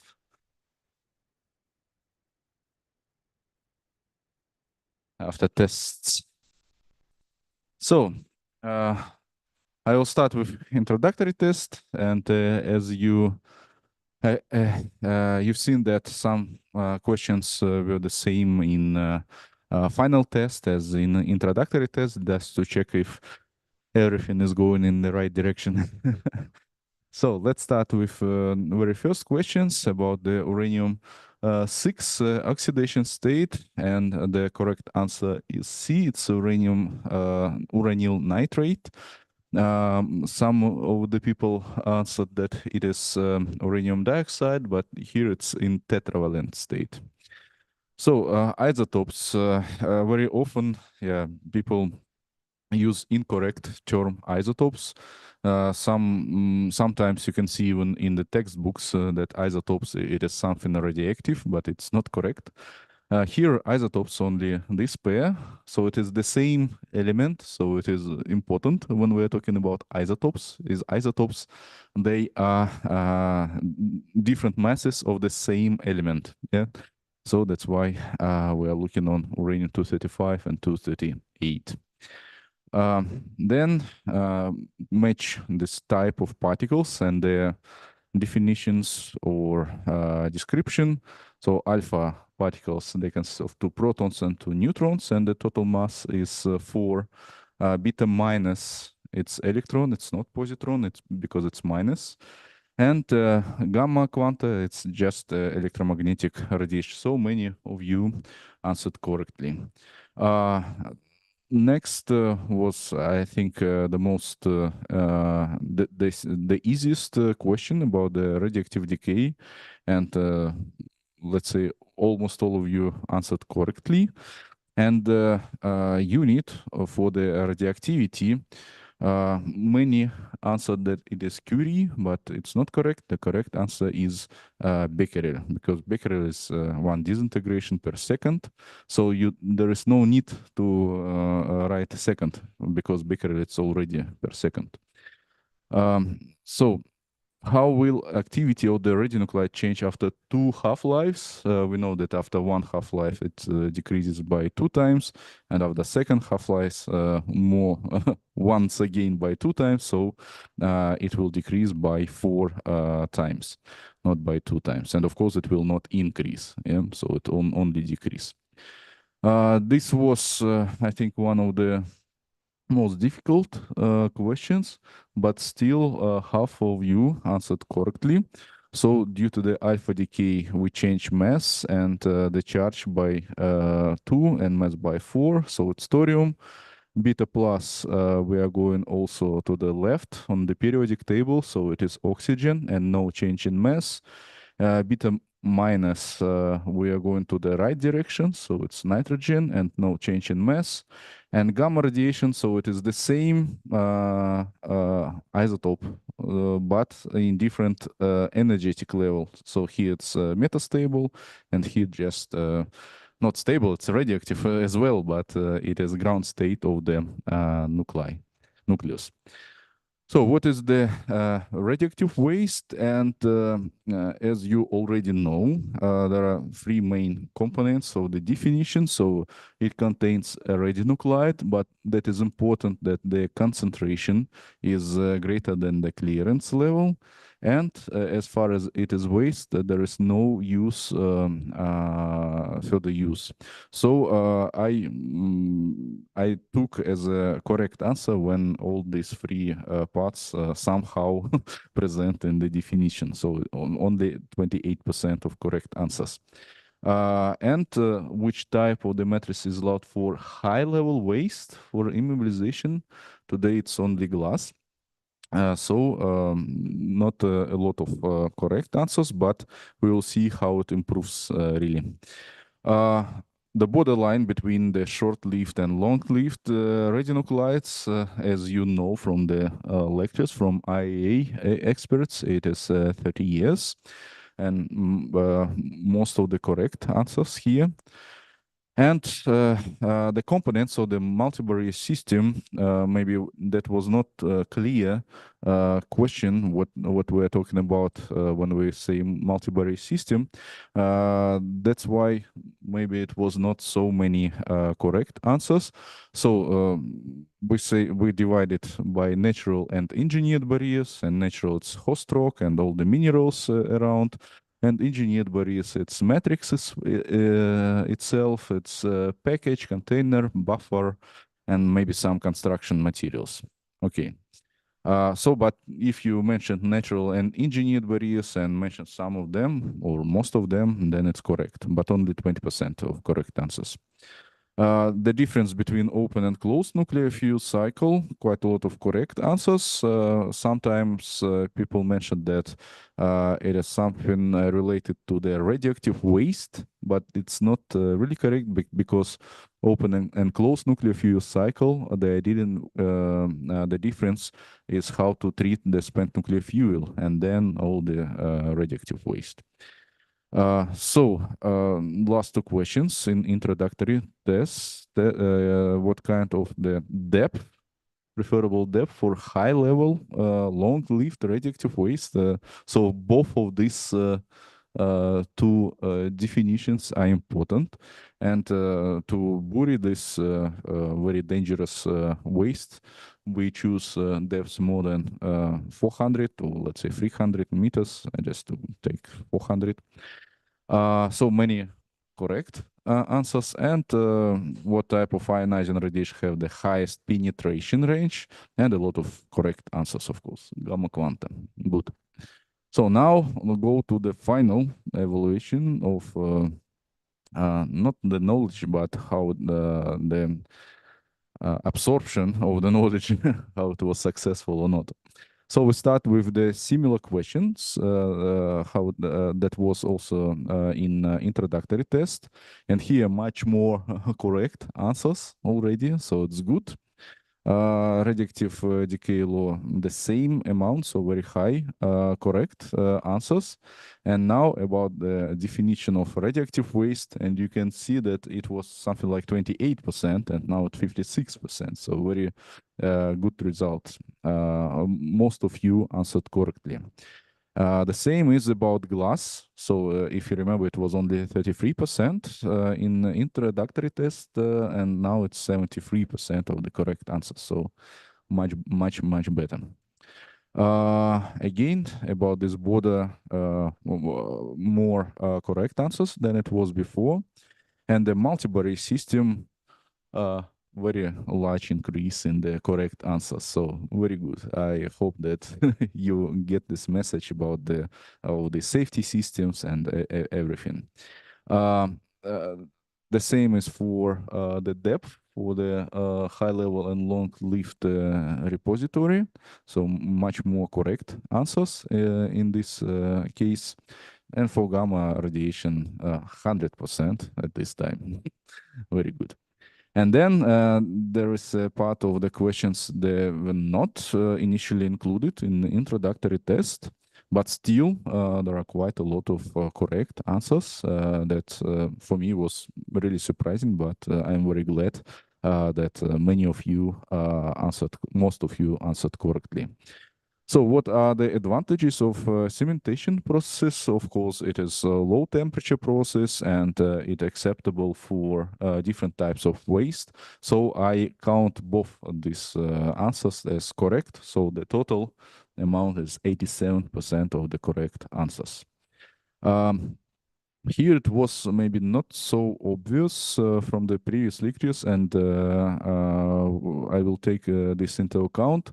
So for good efficiency, we need materials that very efficiently absorbed gamma radiation. So it is materials with a high Z or number of the element in periodic table. But still, let's say half of the participants answered correctly. And the quenching, here maybe it was more specified in the lecture because most of the people answered correctly that quenching is important for the low energy beta particles. So this is a correct answer. Gamma emitting radionuclides are used in many applications. So what is the best shielding materials? So these two questions are really connected to each other. Of course, it is lead, and 100% of you answered correctly. Very good. I think it's last questions. Yeah, what is the first step in the treatment of radioactive waste? And of course, it's characterization. Without characterization, we don't need how to treat our materials. Which statement on release criteria is true? So rather difficult question, I would say, but still most of the participants answered correctly. So it's individual for different sites and will be based on requirements set by the regulator in your country. And last questions, we use this equation several times in different lectures. So many of you answered correctly that attenuation of the electromagnetic radiation, it's simply the exponential law with this attenuation coefficient and the thickness of the material. Okay, so and now the overall evaluation of introductory tests. So at the start point, it was 60% of all the correct answers, and we reached the 76% in the final. So it was a very good job from you, and I hope from the lecturers. I hope that you enjoyed it. So we don't stop yet because we will award it you with the certificates. We wait a bit, maybe 5-10 minutes for Andrei certificates and the photographer. So just take your time. Take some tea or coffee, and in 5-10 minutes we will start this closing.